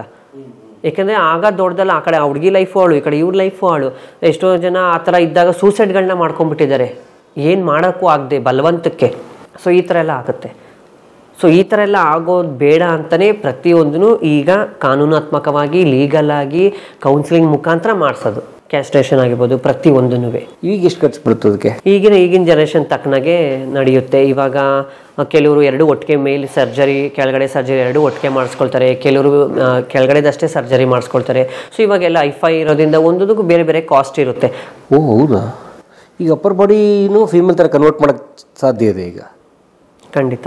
ಏನಿಲ್ಲ ಹೇಳಿ, ದುಡ್ಡೊಂದಿತ್ತು ಅಂದರೆ ಏನು ಬೇಕಾದರೂ ಸಾಧ್ಯ ಇವಾಗ ಈಗಿನ ಜನ್ರೇಷನಲ್ಲಿ. ಸೊ ಏನಂತ ಅಂದರೆ ಐಫೈ ಅವ್ರು ಇರ್ತಾರೆ, ಬಟ್ ಅವ್ರು ಯಾರು ಈ ನಮ್ಮ ಏನು ಲೋಕಲ್ ಅಂತ ನಾವೇನು ಹೇಳ್ತೀವಿ, ನಮ್ಮ ಅವ್ರ ಜೊತೆ ಮಿಂಗಲ್ ಆಗಲ್ಲ, ತೋರಿಸ್ಕೊಳ್ಳಲ್ಲ. ಸೊ ಐಫೈ ಅವರು ಐಫೈ ಆಗಿ ಲೈಫ್ ಲೀಡ್ ಮಾಡ್ತಾ ಇರ್ತಾರೆ. ಏನು ಮಾಡ್ತಾರೆ ಫಾರ್ ಎಕ್ಸಾಂಪಲ್? ಓಕೆ, ಸೊ ಬೇರೆ ಸಂಘ ಸಂಸ್ಥೆಗಳು ನಡ್ಸ್ಕೊಂಡು ಬೇರೆ ಕಡೆ ಹೋಗಿ ಸೆಟ್ಲ್ ಆಗಿರ್ಬೋದು, ಅಥವಾ ಏನೋ ಒಂದು ಸ್ವಂತ ಮಾಡಿಕೊಂಡು ಅವ್ರಲ್ಲಿ ಇರ್ಬೋದು. ಈ ಥರ ಕಮ್ಯುನಿಟಿಲಿ ಸಿಗಲ್ಲ, ಅವರು ಸಿಗಲ್ಲ, ಆಕ್ಸೆಸ್ ಇರಲ್ಲ ಅವ್ರು ಆ್ಯಕ್ಚುಲಿ. Okay okay. ಸೊ ಇವಾಗ ನಾವಾದರೆ ಎಲ್ಲ ನಾವು ಕೆಲಸಗಳಾಗಲಿ ಹೋರಾಟಗಳಾಗಲಿ ಮಾಡ್ಕೊಂಡು ಬರ್ತೀವಿ. ಕೆಲವು ತುಂಬ ಐಫೈ ದೊಡ್ಡವರು ಯಾರು ಆ ಥರ ತೋರಿಸ್ಕೊಳ್ಳಲ್ಲ, ಬೀದಿಗೆ ಬರಲ್ಲ, ಅವರು ಬರಲ್ಲ. ಕರೆಕ್ಟ್. ಐಫೈನವರಾದರೆ ಉದಾಹರಣೆ ಸ್ಟ್ರೀಟಲ್ಲಿ ದುಡ್ಡು ಕೇಳಕ್ಕೆ ಬರೋದು ಅದೆಲ್ಲ ಬರಲ್ಲ ಅವರು. ಸೊ ಏನಾಗುತ್ತೆ, ನಮ್ಮ ಕಣ್ಣಿಗೆ ಬೀಳಲ್ಲ, ಅವರು ಬೀಳಲ್ಲ. ಸೊ ಅವ್ರದ್ದೇನು ಐಫೈ ಇರುತ್ತೆ, ಪಬ್ಬು ಅದು ಇದು ಸುತ್ಕೊಂಡು ಫಾರಿನ್ಗಳು ಅಲ್ಲಿ ಇಲ್ಲಿ ಇದು ಮಾಡ್ಕೊಂಡು ಅವ್ರು ಲೈಫ್ ಲೀಡ್ ಮಾಡ್ತಾರೆ. ಬಟ್ ಹೆಣ್ಣಾಗೇ ಇರ್ತಾರೆ. ಕೆಲವರು ಹೆಣ್ಣಾಗಲಿಲ್ಲ ಅಂತ ಇಟ್ಕೊಂಡು ಪ್ಯಾಂಟ್ ಶರ್ಟಲ್ಲಿ ಇಟ್ಕೊಂಡು ಲೈಫ್ ಲೀಡ್ ಮಾಡೋರು ಇರ್ತಾರೆ. ಈಗ ನಾವೇನು ಗೇಗಳು ಅಂತ ನಾವೇನು ಹೇಳ್ತೀವಿ, ಸೊ ಆ ಥರದವರು ಹಾಗೇ ಇರ್ತಾರೆ. ಸೊ ಯಾವಾಗೂ ಒಂದು ಸತಿ ವೇರ್ ಮಾಡ್ತಾರೆ, ಎಲ್ಲಾದರೂ ಹೋದಾಗ ಬಂದಾಗ ಅಷ್ಟೇ. ಅದರ್ವೈಸ್ ಅವ್ರು ಪ್ಯಾಂಟ್ ಶರ್ಟಲ್ಲಿ ಇರೋಕ್ಕೂ ಇಷ್ಟಪಡ್ತಾರೆ. ಹೀಗೆ ಇರಬೇಕು ಹಿಂಗೆ ಇರಬೇಕು ಅಂತ ಏನಿಲ್ಲ, ಅವರವರು ಮೈಂಡ್ ಸೆಟ್ ತಕ್ಕನಾಗೆ ಅವರವರ ಇದ್ರ ತಕ್ಕನಾಗೆ ಅವ್ರು ಹೇಗಾದರೂ ಇರ್ಬೋದು. ಬಟ್ ನಾವು ಬಂದಂಥ ಟೈಮಲ್ಲಿ ನಮ್ಗೆ ಕಂಪ್ಲೀಟಾಗಿ ವಿಮೆನ್ ಆಗಿರಬೇಕು, ವಿಮೆನ್ ಆಗಿ ಇದು ಮಾಡಬೇಕು ಅಂದ್ಕೊಂಡು ನಾವು ಬಂದವರು. ಸೊ ಇವಾಗ ಬೇರೆ ಬೇರೆ ಥರ ಸೆಕ್ಸುವಾಲಿಟಿಗಳೆಲ್ಲ ಬಂದುಬಿಟ್ಟಿದೆ ಇವಾಗ. ಸೊ ನಮ್ಮಲ್ಲಿ ಸುಮಾರು ಇದಿರ್ತಾರೆ, ಕಮ್ಯುನಿಟಿಗಳಲ್ಲೇ ಬೇರೆ ಬೇರೆ ಥರದವರೆಲ್ಲ ಇದ್ದಾರೆ ಇವಾಗ. ಲೆಸ್ಬಿಯನ್ಸ್ ಆಗಿರ್ಬೋದು, ಗೇ ಆಗಿರ್ಬೋದು, ಸೊ ಈ ಥರ ಬೇರೆ ಬೇರೆ ಸೆಕ್ಸುವಾಲಿಟಿಯವರೆಲ್ಲ ಇದ್ದಾರೆ. ಹೀಗೆ ಇರಬೇಕು ಹಾಗೆ ಇರಬೇಕು ಅಂತೇನಿಲ್ಲ, ಅವ್ರ ಜೀವನನ ಅವ್ರು ಹೆಂಗಾದರೂ ತೊಗೊಂಡೋಗ್ಬೋದು. Very nice. ಸೊ 40 years ಹೌದು, ಇನ್ನು 2 months ಇದೆ. Okay, super. ನಿಮ್ಮ ಜೊತೆಗಾರರು ಒಂದಷ್ಟು ಬೆಳೆಸ್ತಿರ್ತೀರಿ, ಅವ್ರು ಕರ್ಕೊಂಡು ಹೋಗ್ತಿರ್ತೀರಿ. ಓಕೆ, ಈಗಲೂ ಸವಾಲುಗಳಿದಾವ ಅಥವಾ ಸವಾಲುಗಳು ನಿಂತೋದ್ವಾ? ಸವಾಲುಗಳು ಯಾಕಿಲ್ಲ, ನಾವು ದಿನನಿತ್ಯ ಇರೋದು ಯಾವ್ದಾದ್ರು ಒಂದು ಸವಾಲನ್ನ ಇರ್ತೇ ಇರ್ತೀವಲ್ವಾ. ಸೊ ಅವಾಗಿಂದ ಈಗ ನಾವು ಹೋಗೋವರೆಗೂ ಏನಾದ್ರು ಒಂದು ಸಮಸ್ಯೆಗಳು ಎದುರಿಸ್ತಾನೆ ಇರ್ತೀವಿ, ಜೀವನ ಮಾಡಲೇಬೇಕು. ಫಾರ್ ಎಕ್ಸಾಂಪಲ್, ಯಾವಾಗಲೇ ಹೇಳ್ದಾಗೆ ಬಾಡಿಗೆ ಮನೆಗಳು ಸಿಗಲ್ಲ, ಜಾಬ್ಗಳು ಸಿಗಲ್ಲ, ಸೊ ಎಜುಕೇಷನ್ಗೆ ಅವಕಾಶಗಳಿರಲ್ಲ. ಈಗ ಏನೋ ಒಂದು ಬಿಸ್ನೆಸ್ ಮಾಡ್ತೀವಿ ಅಂತಂದರೆ ಅವ್ರಿಗೆ ಸರಿಯಾಗಿ ಮಾರ್ಗದರ್ಶನ ಸಿಗಲ್ಲ, ಸರ್ಕಾರಗಳ ಕಡೆಯಿಂದ ಅವಕಾಶಗಳು ಕಡಿಮೆ ಇರುತ್ತೆ, ವಯಸ್ಸಾದವ್ರಿಗೆ ಪೆನ್ಷನ್ಗಳು ಸಿಗಲ್ಲ ಸರಿಯಾಗಿ. ಈಗೆಲ್ಲ ಬೆಗ್ಗಿಂಗ್ ಬಂದ್ ಮಾಡಬೇಕು, ಅದನ್ನು ಬಂದ್ ಮಾಡಬೇಕು ಅಂತ ಹೇಳ್ತಾರೆ. ಹಾಗಾದ್ರೆ ನೆಕ್ಸ್ಟ್ ಜೀವನ ಏನು ಅವ್ರದ್ದು? ಸರ್ಕಾರನೂ ಮಾಡ್ತಾಯಿದೆ, ಈ ಕಡೆ ವಿಮೆನ್ ಚೈಲ್ಡ್ ಡಿಪಾರ್ಟ್ಮೆಂಟಿಂದನೂ ಲೋನ್ಗಳು ತಗೊಂಡು ಸ್ವಂತ ಬಿಸ್ನೆಸ್ ಮಾಡೋರು ಮಾಡ್ತಾ ಇದ್ದಾರೆ. ಹಸುಗಳು ತಗೊಂಡು ಸಾಕ್ತಾ ಇದ್ದಾರೆ, ಕೋಳಿ ಸಾಗಾಣಿಕೆ ಮಾಡಿದ್ದಾರೆ, ಮೇಕೆ ತಗೊಂಡಿದ್ದಾರೆ, ಹೌದಾ, ಹೋಟ್ಲುಗಳು ಇಟ್ಟಿದ್ದಾರೆ, ಪಾರ್ಲರ್ಗಳನ್ನ ಇಟ್ಟಿದ್ದಾರೆ. ಸೊ ಆಗಿದ್ದಾಗ ಈಗಿನ ಜನ್ರೇಷನ್ಗೆ ಏನೇನು ಮಾಡಬೇಕು ಮಾಡಿಕೊಂಡು ಲೈಫ್ ಲೀಡ್ ಮಾಡ್ತಾರೆ. ಇವಾಗ ವಯಸ್ಸಿದೆ ಮಾಡ್ತೀವಿ, ಆಮೇಲೆ ವಯಸ್ಸಾದ್ಮೇಲೆ ಏನು ಮಾಡೋಕ್ಕಾಗುತ್ತೆ ನಮಗೆ? ಸೊ ಈಗಿಂದನೇ ನಾವು ಸಸ್ಟೈನ್ ಆಗಿದ್ರೆ ಕೆಲವು ಫ್ಯಾಮಿಲಿಗಳಲ್ಲಿ ಇನ್ನೂ ಕೂಡ ಒಪ್ಕೊಂಡಿರಲ್ಲ. ಸೊ ಕಾನೂನಲ್ಲಿ ಅದು ಬರಬೇಕು, ಫ್ಯಾಮಿಲಿಗಳು ಅಕ್ಸೆಪ್ಟ್ ಮಾಡಬೇಕು ಅಂತ. ಈಗ ಎಷ್ಟೋ ಕಾನೂನುಗಳಲ್ಲಿ ಆಸ್ತಿ ಕೊಡಲಿಲ್ಲ ಅನ್ನೋದಕ್ಕೊಂದು ಕಾನೂನು, ಇವ್ರಿಗೆ ಸಿಗಬೇಕು ಅನ್ನೋದೊಂದು ಕಾನೂನು ಬರ್ತಾ ಇದ್ದಾಗ, ಸೊ ಈ ಥರ ಫ್ಯಾಮಿಲಿಗಳಲ್ಲಿ ಒಪ್ಕೊಳ್ಳಿ ಅನ್ನೋದೊಂದು ಕಾನೂನು ಬಂದಾಗ ಸೊ ಅವ್ರಿಗೆ ಫ್ಯಾಮಿಲಿ ಸಪೋರ್ಟು ಸಿಗುತ್ತೆ, ಅವ್ರಿಗೆ ಫ್ಯಾಮಿಲಿನೂ ಅವ್ರಿಗೆ ಸೇರ್ಕೋತಾರೆ. ಸೊ ಅವಾಗ ಈ ಥರ ಬಂದು ಕಷ್ಟಪಡೋಂಥ ಅವಶ್ಯಕತೆನೇ ಇರಲ್ವಲ್ಲ. ಎಷ್ಟೋ ಫ್ಯಾಮಿಲಿಗಳಲ್ಲಿ ಅವ್ರು ದುಡ್ಡನ್ನ ಆಸೆ ಪಡ್ತಾರೆ, ಅವ್ರನ್ನ ದೂರ ಇಡ್ತಾರೆ. ಹಾಗಿದ್ದಾಗ ಯಾಕೆ ಆ ಥರ ಮಾಡ್ತೀರಾ? ದುಡ್ಡು ಬೇಕು, ನಾವು ಬೇಡವಾ? ನೀವೆತ್ತು ಮಕ್ಕಳನ್ನೇ ನೀವು ಹಿಂಗೆ ಮಾಡಿದ್ರೆ ಇನ್ನು ಬೇರೆಯವ್ರು ಮಾಡಲ್ಲ ಅನ್ನೋದೇನು ಗ್ಯಾರಂಟಿ? ಆ ಥರ ಕಾನೂನು ಬರಬೇಕು. ಮಕ್ಕಳು ಫ್ಯಾಮಿಲಿಗಳಲ್ಲಿ ಎಕ್ಸೆಪ್ಟೆನ್ಸ್ ಮಾಡಬೇಕು. ಒಂದು ತಾಯಿ ನನಗೊಂದು ಗಂಡು ಮಗು, ನನಗೊಂದು ಹೆಣ್ಮಗು ಅಂತ ಹೇಗೆ ಹೇಳ್ಕೊಳ್ತಾರೆ, ಹಾಗೆ ನನಗೊಬ್ಬ ಮಂಗಳಮುಖಿ ಅಥವಾ ನಮಗೊಬ್ಬ ಈ ಥರ ಕಮಿಟಿ ಮಗು ಇದೆ ಅಂತಲೂ ಹೇಳ್ಕೊಳ್ಳೋಂಥ ಟೈಮ್ ಬರಬೇಕು. ಆವಾಗ ನಾವು ಬದಲಾವಣೆಗಳನ್ನ ಏನು ಬಯಸ್ತೀವಿ, ಆವಾಗ ಬದಲಾವಣೆಗಳಾಗೋದಕ್ಕೆ ಸಾಧ್ಯ. ನಮ್ಮ ಮನೆಯಿಂದನೇ ಆಗಲಿಲ್ಲ ಅಂತ ಅಂದರೆ ನಾವು ಸಮಾಜನ ಇದು ಗೌರ್ಮೆಂಟ್ನ ಏನು ಪ್ರಯೋಜನ? ಹುಡ್ಸ್ತವ್ರೆ ನಮ್ಮನ್ನು ಎಕ್ಸೆಪ್ಟ್ ಮಾಡ್ಕೊಳ್ಳಲ್ಲ ಅಂದಮೇಲೆ ಇನ್ನು ಸಮಾಜ ಎಕ್ಸೆಪ್ಟ್ ಮಾಡ್ಕೊಳುತ್ತಾ? ಅದಕ್ಕೆ ಫಸ್ಟ್ ಫ್ಯಾಮಿಲಿ ಬರಬೇಕು, ಎಕ್ಸೆಪ್ಟ್ ಮಾಡಿಕೊಂಡು ನನಗೊಂದು ಗಂಡು ಮಗ, ನನಗೊಂದು ಹೆಣ್ಮಗು, ನನಗೊಂದು ಈ ಥರ ಮಗುನೂ ಇದೆ ಅಂತಲೇ ಹೇಳೋವಂಥ ಟೈಮ್ ಬರಬೇಕು. ಆವಾಗ ನಿಜವಾಗ್ಲೂ ಒಂದು ಅರ್ಥ, ಆವಾಗ ಒಂದಿದು. ಇಲ್ಲ ಅಂದರೆ ಪ್ರತಿದಿನನಿತ್ಯ ಒಂದಲ್ಲ ಒಂದು ಸಮಸ್ಯೆ, ಒಂದಲ್ಲ ಒಂದು ನೋವು ಅನುಭವಿಸ್ತಾನೆ ಇರ್ತಾರೆ. ಒಟ್ಟು ಪಾಪ್ಯುಲೇಷನ್ ಎಷ್ಟು % ಇದ್ದೀರಿ ನೀವು? ಇಷ್ಟು ಅಂತೇಳಿ ಇವಾಗ ಸರ್ವೆ ಶುರು ಮಾಡಿದ್ದಾರೆ. ಸೊ ಅದಕ್ಕೂ ಕೂಡ ನಾನು ಕೊಟ್ಟಿದ್ದೀನಿ, ಆ್ಯಡ್ ಕೊಟ್ಟಿದ್ದೀನಿ. ಸರ್ವೆಗೂ ಕೂಡ ಗೌರ್ಮೆಂಟ್ ಆ್ಯಡ್ಗಳಿಗೆಲ್ಲ ಕೊಡ್ತೀನಿ ನಾನು. ಮನಸ್ವಿನಿ ಯೋಜನೆಗೆ 500 ಪೆನ್ಷನ್ ಸಿಗ್ತಾಯಿತ್ತು, ಅವಾಗ ಅದಕ್ಕೆ ಆ್ಯಡ್ ಕೊಟ್ಟಿದ್ದೆ. ಸೊ ಹಿಂಗೆ ಗೌರ್ಮೆಂಟು ಪ್ರತಿಯೊಂದು ಯಾವ್ದಾರು ಇತ್ತು ಅಂದರೆ ಇನ್ವಾಲ್ವ್ ಮಾಡಿಕೊಂಡು ಮಾಡ್ತಾರೆ. ಸೊ ಹಾಗೆ ಅದು ಎಕ್ಸಾಕ್ಟು ಇಷ್ಟೇ ಜನ ಇದ್ದಾರೆ ಇಷ್ಟು ಅಂತ ಹೇಳೋಕ್ಕಾಗಲ್ಲ. ಎಲ್ಲ ಸ್ಪ್ರೆಡ್ ಆಗಿದ್ದಾರೆ, ತುಂಬ ಸ್ಪ್ರೆಡ್ ಆಗಿದೆ. ಅಲ್ಲಿ ಕೆಲವರು ಫೇಕ್ ಕೂಡ ಇದ್ದಾರೆ ಅಂತ. ಹೌದು, ಆ ಒಂದು ಫೇಕ್ಗಳಿಂದನೇ ಈಗ ರಿಯಲ್ ಅವ್ರಿಗಿರೋಗೂ ಕನ್ಫ್ಯೂಷನ್ನು, ಸೌಲಭ್ಯಗಳು ಏನು ಸಿಗ್ತಾ ಇಲ್ಲ. ಯಾರು ಒರಿಜಿನಲ್, ಯಾರು ಫೇಕು, ಯಾರು ರಿಯಾಲಿಟಿ ಆಗಿರೋರು. ಇವಾಗ ಇನ್ನೊಂದು ಏನಂದರೆ ಬೇರೆ ಬೇರೆ ಊರುಗಳ ಕಡೆಯಿಂದನೂ ಬಂದು ಬೆಂಗಳೂರಿಗೆ ಇದ್ದಾರಲ್ಲ. ಸೊ ಆಂಧ್ರ, ತಮಿಳ್ನಾಡು, ಬೇರೆ ಬೇರೆ ಊರಿನವರು ಬಂದು ಇಲ್ಲಿ ಜೀವನ ಮಾಡ್ತಾರೆ. ಹಂಗೆ ನೋಡೋಕೆ ಹೋದರೆ ನಮ್ಮ ಕನ್ನಡದವರು ಇಲ್ಲಿ ಬೆಳೆದಿರೋರೆ ಸ್ವಲ್ಪ ಪರ್ಸೆಂಟೇಜು. ಹಂಗೆ ನೋಡೋಕೆ ಟ್ರಾನ್ಸ್ಜೆಂಡರ್ ಕಮ್ಯುನಿಟಿಲಿ ವಲಸಿಗರ ಸಮಸ್ಯೆನೇ ಇದೆ. ಹೌದು, ನಾವು ಹೇಳ್ತೀವಲ್ಲ, ಎಲ್ಲ ನಾರ್ತ್ ಇಂಡಿಯನ್ಸ್ ಬಂದು ಎಲ್ಲ ಸಾಫ್ಟ್ವೇರ್ ಕೆಲಸ ಸೇರ್ಕೊಂಬಿಟ್ಟವ್ರೆ ಅಂತ. ಹಂಗೆ ಬೇರೆ ಬೇರೆ ಊರುಗಳಿಂದನೂ ಬಂದಿದ್ದಾರೆ ಇಲ್ಲಿಗೆ. ಹಾಗಿದ್ದಾಗ ಯಾರು ಎಷ್ಟು ಜನ ಎಲ್ಲಿ ಯಾವ ಟೈಮಲ್ಲಿ ಹೆಂಗೆ ಮಾಡ್ತಾರೆ ಅಂತ ಯಾರಿಗೂ ಗೊತ್ತಾಗಲ್ಲ. ಕೆಲವರು ಬೆಳಗ್ಗೆ ಎಲ್ಲ ಪ್ಯಾಂಟ್ ಶರ್ಟ್ ಇರ್ತಾರೆ, ನೈಟ್ ಹೊತ್ತು ಸೀರೆ ಹಾಕೋತಾರೆ. ಕೆಲವರು ಬೆಳಗ್ಗೆ ಎಲ್ಲ ಸೀರೆ ಇಟ್ಕೊಂಡಿರ್ತಾರೆ, ನೈಟ್ ಹೊತ್ತು ಪ್ಯಾಂಟ್ ಶರ್ಟ್ ಹಾಕೊಂಡು ಮನೆಗೆ ಹೋಗೋರಿದ್ದಾರೆ. ಅವ್ರನ್ನ ಎಲ್ಲಿ ಅಂತ ನೋಡ್ತೀರಾ, ಹೇಗೆ ಅಂತ. ಅದೇ ಸೊಸೈಟಿಗೇನು ಇವರೇ, ಈ ಸಮುದಾಯದವರೇ ಹಣೆಪಟ್ಟಿ. ಅವ್ರು ಯಾರು, ಅವ್ರು ಏನು ಎತ್ತ ಯೋಚನೆ ಮಾಡಲ್ಲ. ಒಬ್ರು ತಪ್ಪು ಮಾಡಿಬಿಟ್ರೆ ಇಡೀ ಸಮುದಾಯನೇ ಹೇಳ್ಬಿಡೋದು. ಅದೇ ಒಂದು ಗಂಡಸು ಅಥವಾ ಒಂದು ಹೆಂಗಸು ಏನಾದರೂ ಮಾಡಿಬಿಟ್ಟಾಗ ಯಾಕೆ ಇಡೀ ಹೆಣ್ಕುಲ ಇಡೀ ಗಂಡಸು ಸಮ ಇದೆ ಅಂತ ಮಾಡಲ್ಲ? ಯಾಕೆಂದರೆ ನಮ್ಗೆ ಯಾರು ಕೇಳೋರು ಇಲ್ಲ ಅಂತನ, ಅಥವಾ ಈಸಿಯಾಗಿ ಇವ್ರಿಗೆ ಸಿಗ್ತಾರೆ, ಇವ್ರ ಮೇಲೆ ಅಪವಾದ ಹೊರಿಸ್ಬಿಡೋಣ ಅಂತನ. ಈಗ ಏನೇ ಹೊರಿಸಿದ್ರು ಭಗವಂತನೋ ಮೇಲೆ ಇರ್ತಾನೆ, ನೋಡ್ತಾ ಇರ್ತಾನಲ್ವ. ಆಗೇನೋ ಬಿಟ್ಟಾಕ್ರೆ ಏನೋ ಆಗ್ತಾಯಿಲ್ಲ. ಬಟ್ ಈಗಿನ ಕಾಲಘಟ್ಟದಲ್ಲಿ ಎಲ್ಲ ಭಗವಂತನ ಹತ್ರ ಲೆಕ್ಕ ಇರುತ್ತೆ. ಸೊ ನಾವೇನು ಮಾಡಿರ್ತೀವಿ ಅದು ನಾವು ಇಲ್ಲೇ ಅನ್ಭೋಗಿಸ್ಬಿಟ್ಟು ಇಲ್ಲೇ ಎಲ್ಲ ಮಾಡಿಬಿಟ್ಟು ಹೋಗ್ಬೇಕು. ನಾವು ಒಳ್ಳೇದು ಮಾಡಲಿ ಕೆಟ್ಟದ್ದು ಮಾಡಲಿ ಎಲ್ಲ ಪ್ರತಿಯೊಂದೂ. ಹಾಗೆ ಹೇಳೋರು, ಅಯ್ಯೋ ನಿಮ್ಮ ಅಪ್ಪ ಅಮ್ಮ ಮಾಡಿದ ಪುಣ್ಯ ನಿಮಗೆ ಅಂತ. ಈಗ ಅದೆಲ್ಲ ಇಲ್ಲ. ನೀನು ಪುಣ್ಯ ಮಾಡಿದ್ಯಾ ನಿನಗೆ, ನೀನು ಪಾಪ ಮಾಡಿದ್ಯಾ ಅದು ನಿನಗೇನೆ, ಬೇರೆಯವ್ರಿಗೆ ಯಾರಿಗೂ ನೆಕ್ಸ್ಟ್ ಹೋಗಲ್ಲ ಅದು. ಆಗಿನ ಈಗಿನ ಜನ್ರೇಷನ್ ಅಷ್ಟು ಫಾಸ್ಟ್ ಇದೆ, ಅಷ್ಟು ಇದಿದೆ. ಇವಾಗ ನಾವು ಬಂದ್ವಿ, ಹಿಂಗೆ ಹುಟ್ಟಿದ್ವಿ, ಹಿಂಗೆ ಆದ್ವಿ ಅನ್ನೋದು ಮುಖ್ಯ ಅಲ್ಲ. ಹಿಂಗೆ ಬಂದು ಏನು ಮಾಡಿದ್ವಿ, ಸೊಸೈಟಿಗೆ ನಮ್ಮಿಂದ ಏನು ಸಿಕ್ತು, ಸೊಸೈಟಿ ನಮಗೇನು ಕೊಡ್ತು ಅನ್ನೋದು ಪ್ರತಿಯೊಬ್ಬರಿಗೂ ಒಂದು ಆಸೆ ಇರಲ್ವ. ನಾನು ಏನಾದ್ರು ಒಂದು ಸಾಧನೆ ಮಾಡಬೇಕು, ನಾನೇನಾದ್ರು ಒಂದು ಸಮಾಜಕ್ಕೆ ಮಾಡಬೇಕು ಅನ್ನೋದು ಪ್ರತಿಯೊಬ್ಬರಲ್ಲೂ ಇರುತ್ತೆ. ಈಗ ನಿಮ್ಗೆ ಆರ್ಜೆ ಕೆಲಸ ಸಿಕ್ಕಿದೆ, ನಿಮ್ಮ ಹಾಗೆ ಈ ಭಿಕ್ಷಾಟನೆ ಅಥವಾ ಲೈಂಗಿಕ ವೃತ್ತಿಗೆ ಹೋಗದೆ ನಿಜಕ್ಕೂ ಜಾಬ್ಗಳು ತಗೊಂಡವ್ರ ಸಂಖ್ಯೆ ಎಷ್ಟು? ಎಲ್ಲೋ ಬೆರಳೆಣಿಕೆ ಎಷ್ಟು. ಏಕೆಂದರೆ ಎಲ್ಲರ ಮೈಂಡ್ ಸೆಟ್ಟು ನಮ್ಮ ಥರನೇ ಇರಬೇಕು ಅಂತ ಏನಿಲ್ವಲ್ಲ. ಕೆಲವು ಡೈಲಿ ದುಡ್ಡು ನೋಡೋರಿಗೆ ತಿಂಗ್ಳಿಗೆ ಒಂದ್ಸತಿ ದುಡ್ಡು ಯಾರು ನೋಡ್ತಾರೆ? ಓ ಆ ಥರ ಇದೆಯಾ? ಈಗ ಡೈಲಿ ಮನಿ ಏನೋ ಒಂದು 1,000 2,000 3,000 ನೋಡ್ತೀವಿ ಅಂತಂದರೆ ಆ ತಿಂಗ್ಳಿಗೆ ಒಂದ್ಸತಿ ನೋಡೋದಕ್ಕೂ ಡೈಲಿ ಅಷ್ಟು ನೋಡೋದಕ್ಕೂ ಎಷ್ಟು ವ್ಯತ್ಯಾಸಗಳಿರುತ್ತೆ. ಇದು ಅವ್ರು ಜಾಸ್ತಿ ಅಟ್ರಾಕ್ಟ್ ಮಾಡುತ್ತೆ. ಹಾಂ. ಸೊ ಆಗಿದ್ದಾಗ ಏನು ಮಾಡ್ತಾರೆ, ವಯಸ್ಸಿರುತ್ತೆ ಮಾಡಿಬಿಡ್ತಾರೆ. ಆಮೇಲೆ ಒಂದು 30 ವರ್ಷ ಆಗ್ತಿದ್ದಂಗೆ ಆವಾಗ ರಿಯಲೈಸ್ ಆಗುತ್ತೆ ಹಾಗೆ. ಸೊ ನಾನು ಏನಾದ್ರು ಒಂದು ಕೆಲಸಕ್ಕೆ ಸೇರ್ಕೊಂಡು ಮಾಡಬೇಕು, ಇನ್ನು ನನ್ನ ಕೈಲಿ ಆಗಲ್ಲ, ಶಕ್ತಿ ಇರಲ್ಲ ದೇಹದಲ್ಲಿ. ಯಾವಾಗ ಎಲ್ಲ ಶಕ್ತಿ ಹೋಗ್ಬಿಟ್ಟಿರುತ್ತೆ ಆವಾಗ ಅನಿಸುತ್ತೆ. ಸೊ ಆವಾಗ ಯೋಚನೆ ಮಾಡೋದಕ್ಕಿಂತ ಈಗಿಂದನೇ ಯೋಚನೆ ಮಾಡಿದ್ರೆ ವಯಸ್ಸಿರುತ್ತೆ, ಏನಾದರೂ ಒಂದು ಮಾಡ್ಬೋದು. ಎಲ್ಲ ಕಳ್ಕೊಂಡು ಕೂತ್ಕೊಂಡ್ಮೇಲೆ ನಾನು ಮಾಡ್ತೀನಿ ಅಂತ ಅನ್ನೋಷ್ಟೊಳಗಡೆ ಎಲ್ಲ ಬದಲಾಗ್ಬಿಟ್ಟಿರುತ್ತೆ, ಕಾಲನೇ ಮಿಂಚೋಗಿರುತ್ತೆ. ಸೊ ಇವಾಗ ನಾವು ಆಗ ತೊಗೊಂಡಿದ್ದ ನಿರ್ಧಾರಕ್ಕೆ ಇವಾಗ ನಾವು ಮಾಡ್ಕೊಂಡು ಲೈಫ್ ಲೀಡ್ ಮಾಡ್ತಾ ಇದ್ದೀವಿ. ಸೊ ನಾನು ಹಂಗೆ ಮಾಡಿಬಿಟ್ಟಿದ್ದಿದ್ರೆ, ಯಾಕಂದರೆ ನೀವು ಈ 15ನೇ ವರ್ಷದ ಕರಿಯರು, ಸೊ ನೀವು 25ನೇ ವಯಸ್ಸಲ್ಲಿ ಅಂದ್ಕೊಂಡಿದ್ದೀರಿ ಬೇರೆ ದಾರಿಲಿ ಹೋಗ್ಬೇಕು ಅಂತ. ಸೊ ನೀವು 40ನೇ ವಯಸ್ಸಲ್ಲಿ ಅಂದ್ಕೊಂಡಿದ್ರೆ ಆಗಲ್ಲ. ಸೊ ಹಂಗೆ ಪ್ರತಿಯೊಬ್ಬರು ಯೋಚನೆ ಮಾಡಬೇಕು. ಸೆಕ್ಸ್ ವರ್ಕು, ಬೆಗ್ಗಿಂಗು ವಯಸ್ಸಿರೋ ಗಂಟೆ ಅಷ್ಟೇ. ಬಟ್ ಅದು ಬಿಟ್ಟು ಬದುಕೋದಕ್ಕೆ 1000 ದಾರಿಗಳಿವೆ. ಈಗ ಎಕ್ಸಾಂಪಲ್ ನಮ್ಮ ಸಮುದಾಯದವ್ರು ಎಷ್ಟೋ ಜನ ಪೊಲಿಟಿಕಲಲ್ಲಿದ್ದಾರೆ, ಸೊ ಹೈಕೋರ್ಟಲ್ಲಿ ಇರ್ತಾರೆ, ಕಾಲೇಜ್ ಪ್ರಿನ್ಸಿಪಲ್ ಆಗಿದ್ದಾರೆ, ಗೆಸ್ಟ್ ಲೆಕ್ಚರರ್ ಆಗಿದ್ದಾರೆ. ಯಾಕಿಲ್ಲ? ಮನ್ಸು ಪಟ್ಟರೆ ಎಲ್ಲೋ ಇದೆ. ಜಸ್ಟಿಸ್ ಕೂಡ ಒಬ್ರು ಆಗಿರ್ಬೇಕು, ಜಡ್ಜ್. ಹೌದು, ಒಬ್ರು ಜಸ್ಟಿಸ್ ಕೂಡ ಇದ್ದಾರೆ. ಸೊ ಹಂಗಿದ್ದಾಗ ಈಗಿನ ಇದರಲ್ಲಿ ಐಫೈ ಆಗಿ ಮಾಡಬೇಕು, ನಾವು ಸೊಸೈಟಿಲಿ ಬದುಕಬೇಕು ಅನ್ನೋರು ಮುಂದೆ ಬರ್ತಾ ಇದ್ದಾರೆ. ಸೊ ಅದೇ ಥರ ಪ್ರತಿಯೊಬ್ಬರೂ ಇದನ್ನು ಬಿಟ್ಟು ನಾವು ಮುಂದೆ ಬದುಕೋದಕ್ಕೂ ನಮಗೂ ದಾರಿಗಳಿದೆ, ನಾವು ಬದುಕ್ಬೋದು, ಬದುಕು ಕಟ್ಕೊಂಡು ತೋರಿಸ್ಬೋದು ಅನ್ನೋದು ಈಗಿನವ್ರಿಗೆ ಅರ್ಥ ಆಗುತ್ತೆ. ಸೊ ಆವಾಗ ನಾವು ಮಾಡ್ಕೊಂಡು ಬಂದಿದ್ದು ಈಗಿನವ್ರಿಗೊಂದು ಮಾದರಿ. ಸೊ ಅವ್ರು ಮಾಡ್ಕೊಂಡು ಬಂದರು, ಅವರು ಒಂದು ಸ್ಥಾನದಲ್ಲಿ ಇದ್ದಾರೆ ಅಂದಾಗ ನಾವ್ಯಾಕೆ ಇರಬಾರ್ದು, ನಾವ್ಯಾಕೆ ಮಾಡಬಾರ್ದು ಅನ್ನೋದು ಈಗಿನವ್ರಿಗೆ ಗೊತ್ತಾಗುತ್ತೆ. ಸೊ ನಾವು ಫಸ್ಟೇ ಅದನ್ನು ಯಾವುದು ಮಾಡ್ಕೊಳ್ದೆ ಬಂದಿಲ್ಲ, ಈಗಿನವ್ರು ಅದನ್ನೇ ಫಾಲೋ ಮಾಡೋರು. ಈಗ ಅವಕಾಶಗಳಿದೆ, ಬಟ್ ನಮ್ಗೆ ಅವಾಗ ಅವಕಾಶ ಇರಲಿಲ್ಲ. ಸೊ ಇವಾಗ ಅವಕಾಶ ಇದೆ, ಅದನ್ನು ಯುಟಿಲೈಸ್ ಮಾಡ್ಕೊಳ್ಳಿ, ಮಾಡಿ. ಯಾರು ನಮ್ಮ ಮುಂದಕ್ಕೆ ನಿಮಗೆ ಕೆಲಸ ಇದೆ ಬನ್ನಿ ಅಂತ ಕೊಡಲ್ಲ. ನಾವು ಹೋಗಬೇಕು, ನಾವೇನಾದ್ರು ಮಾಡಬೇಕು ಅಂದರೆ ನಾವು 4 ಕಡೆ ಸುತ್ತಬೇಕು. ಹಾಗಿದ್ದಾಗಲೇ ನಾವು ಜೀವನದಲ್ಲಿ ಏನಾದರೂ ಮಾಡೋಕ್ಕೆ ಸಾಧ್ಯ, ನಾವು ಇನ್ನೊಬ್ರಿಗೆ ಒಂದು ರೋಲ್ ಮಾಡಲಾಗಿ ಲೈಫ್ ಲೀಡ್ ಮಾಡೋಕ್ಕೆ ಸಾಧ್ಯ. ಆವಾಗ ನಮ್ಗಳಿಗೆ ಎಷ್ಟೋ ಉದಾಹರಣೆಗಳು ತಗೊಳಕ್ಕೆ ಸಾಧ್ಯ. ಇಲ್ಲಾಂದರೆ ಏನೂ ಮಾಡೋಕ್ಕಾಗಲ್ಲ. ಅದೇನು ಫುಡ್ ಆನ್ಲೈನಲ್ಲಿ ಬುಕ್ ಮಾಡಿದ ತಕ್ಷಣ ಬಂದು ನಮ್ಮ ಕೈ ಕೊಡೋಕ್ಕೆ, ಲೈಫ್ ಆನ್ಲೈನ್ ಕಾಫಿ ಟೀ ಊಟ ಥರ ಬುಕ್ ಮಾಡಿದ ತಕ್ಷಣ ಬಂದು ನಮ್ಮ ಕೈ ಸತ್ತ ಹಂಗೆ ಕೆಲಸ ದುಡ್ಡು ಬಂದು ಸೇರುತ್ತೆ ನಮಗೆ? ಇಲ್ಲ. ಹಾಗೆ ಎಫರ್ಟ್ ಹಾಕಬೇಕು, ಓಡಾಡಬೇಕು. ಆವಾಗಲೇ ನಾವು ಅಂದ್ಕೊಂಡು ಮಾಡೋಕ್ಕೆ ಸಾಧ್ಯ. ಇಲ್ಲಾಂದರೆ ಏನೂ ಮಾಡೋಕ್ಕಾಗಲ್ಲ ಈಗಿನ ಇದರಲ್ಲಿ. ಸೊ ನಾವು ಅಂದ್ಕೊಂಡಂಗೆ ಬದುಕಿದೆಯಲ್ಲ, ಅದೊಂದು ಹೋರಾಟದ ಪ್ರತಿಫಲ. ಖಂಡಿತ. ಹೋರಾಟ ಇಲ್ಲ, ನಾವು ಅಂದ್ಕೊಂಡಂಗೆ ಎಷ್ಟು ಸ್ಟ್ರಗಲ್ಲು, ಎಷ್ಟು ಇದು. ನಾವೊಂದು ID ಕಾರ್ಡ್ ಮಾಡ್ಸೋಕ್ಕೆ ಎಷ್ಟು ಕಷ್ಟಪಡ್ತಾ ಇದ್ವಿ, ಹೋರಾಟಗಳನ್ನ ಮಾಡಬೇಕಾಯ್ತು, ರ್ಯಾಲಿ ಪ್ರೊಟೆಸ್ಟ್ಗಳನ್ನ ಮಾಡಬೇಕಾಗಿತ್ತು.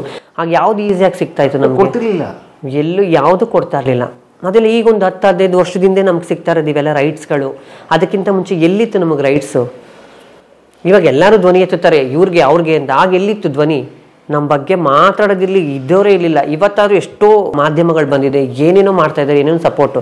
ಬಟ್ ಅವಾಗ ಏನೂ ಇರಲಿಲ್ಲ. ಮತ್ತು ಒಂದಷ್ಟು ಪೊಲೀಸ್ ಟಾರ್ಚರ್ಸ್. ಹೌದು. ಫಸ್ಟ್ ಆಫ್ ಆಲ್ ಪೊಲೀಸ್ ಅವ್ರಿಗೆ ಅವೇರ್ನೆಸ್ ಇರಲ್ಲ, ಏನು ಎತ್ತ ಹೇಗೆ ಅಂತ. ಇದ್ರ ಕ್ರಮ ಏನು, ಇದ್ರ ಕ್ರಮ ಏನು ಅನ್ನೋದು ಗೊತ್ತಾಗಲ್ಲ. ಒಂದಷ್ಟು ಪೊಲೀಸ್ ಟಾರ್ಚರ್ ಅನುಭವಿಸಿದ್ರಿ ಅಂದರೆ ಅಷ್ಟಿಲ್ಲ.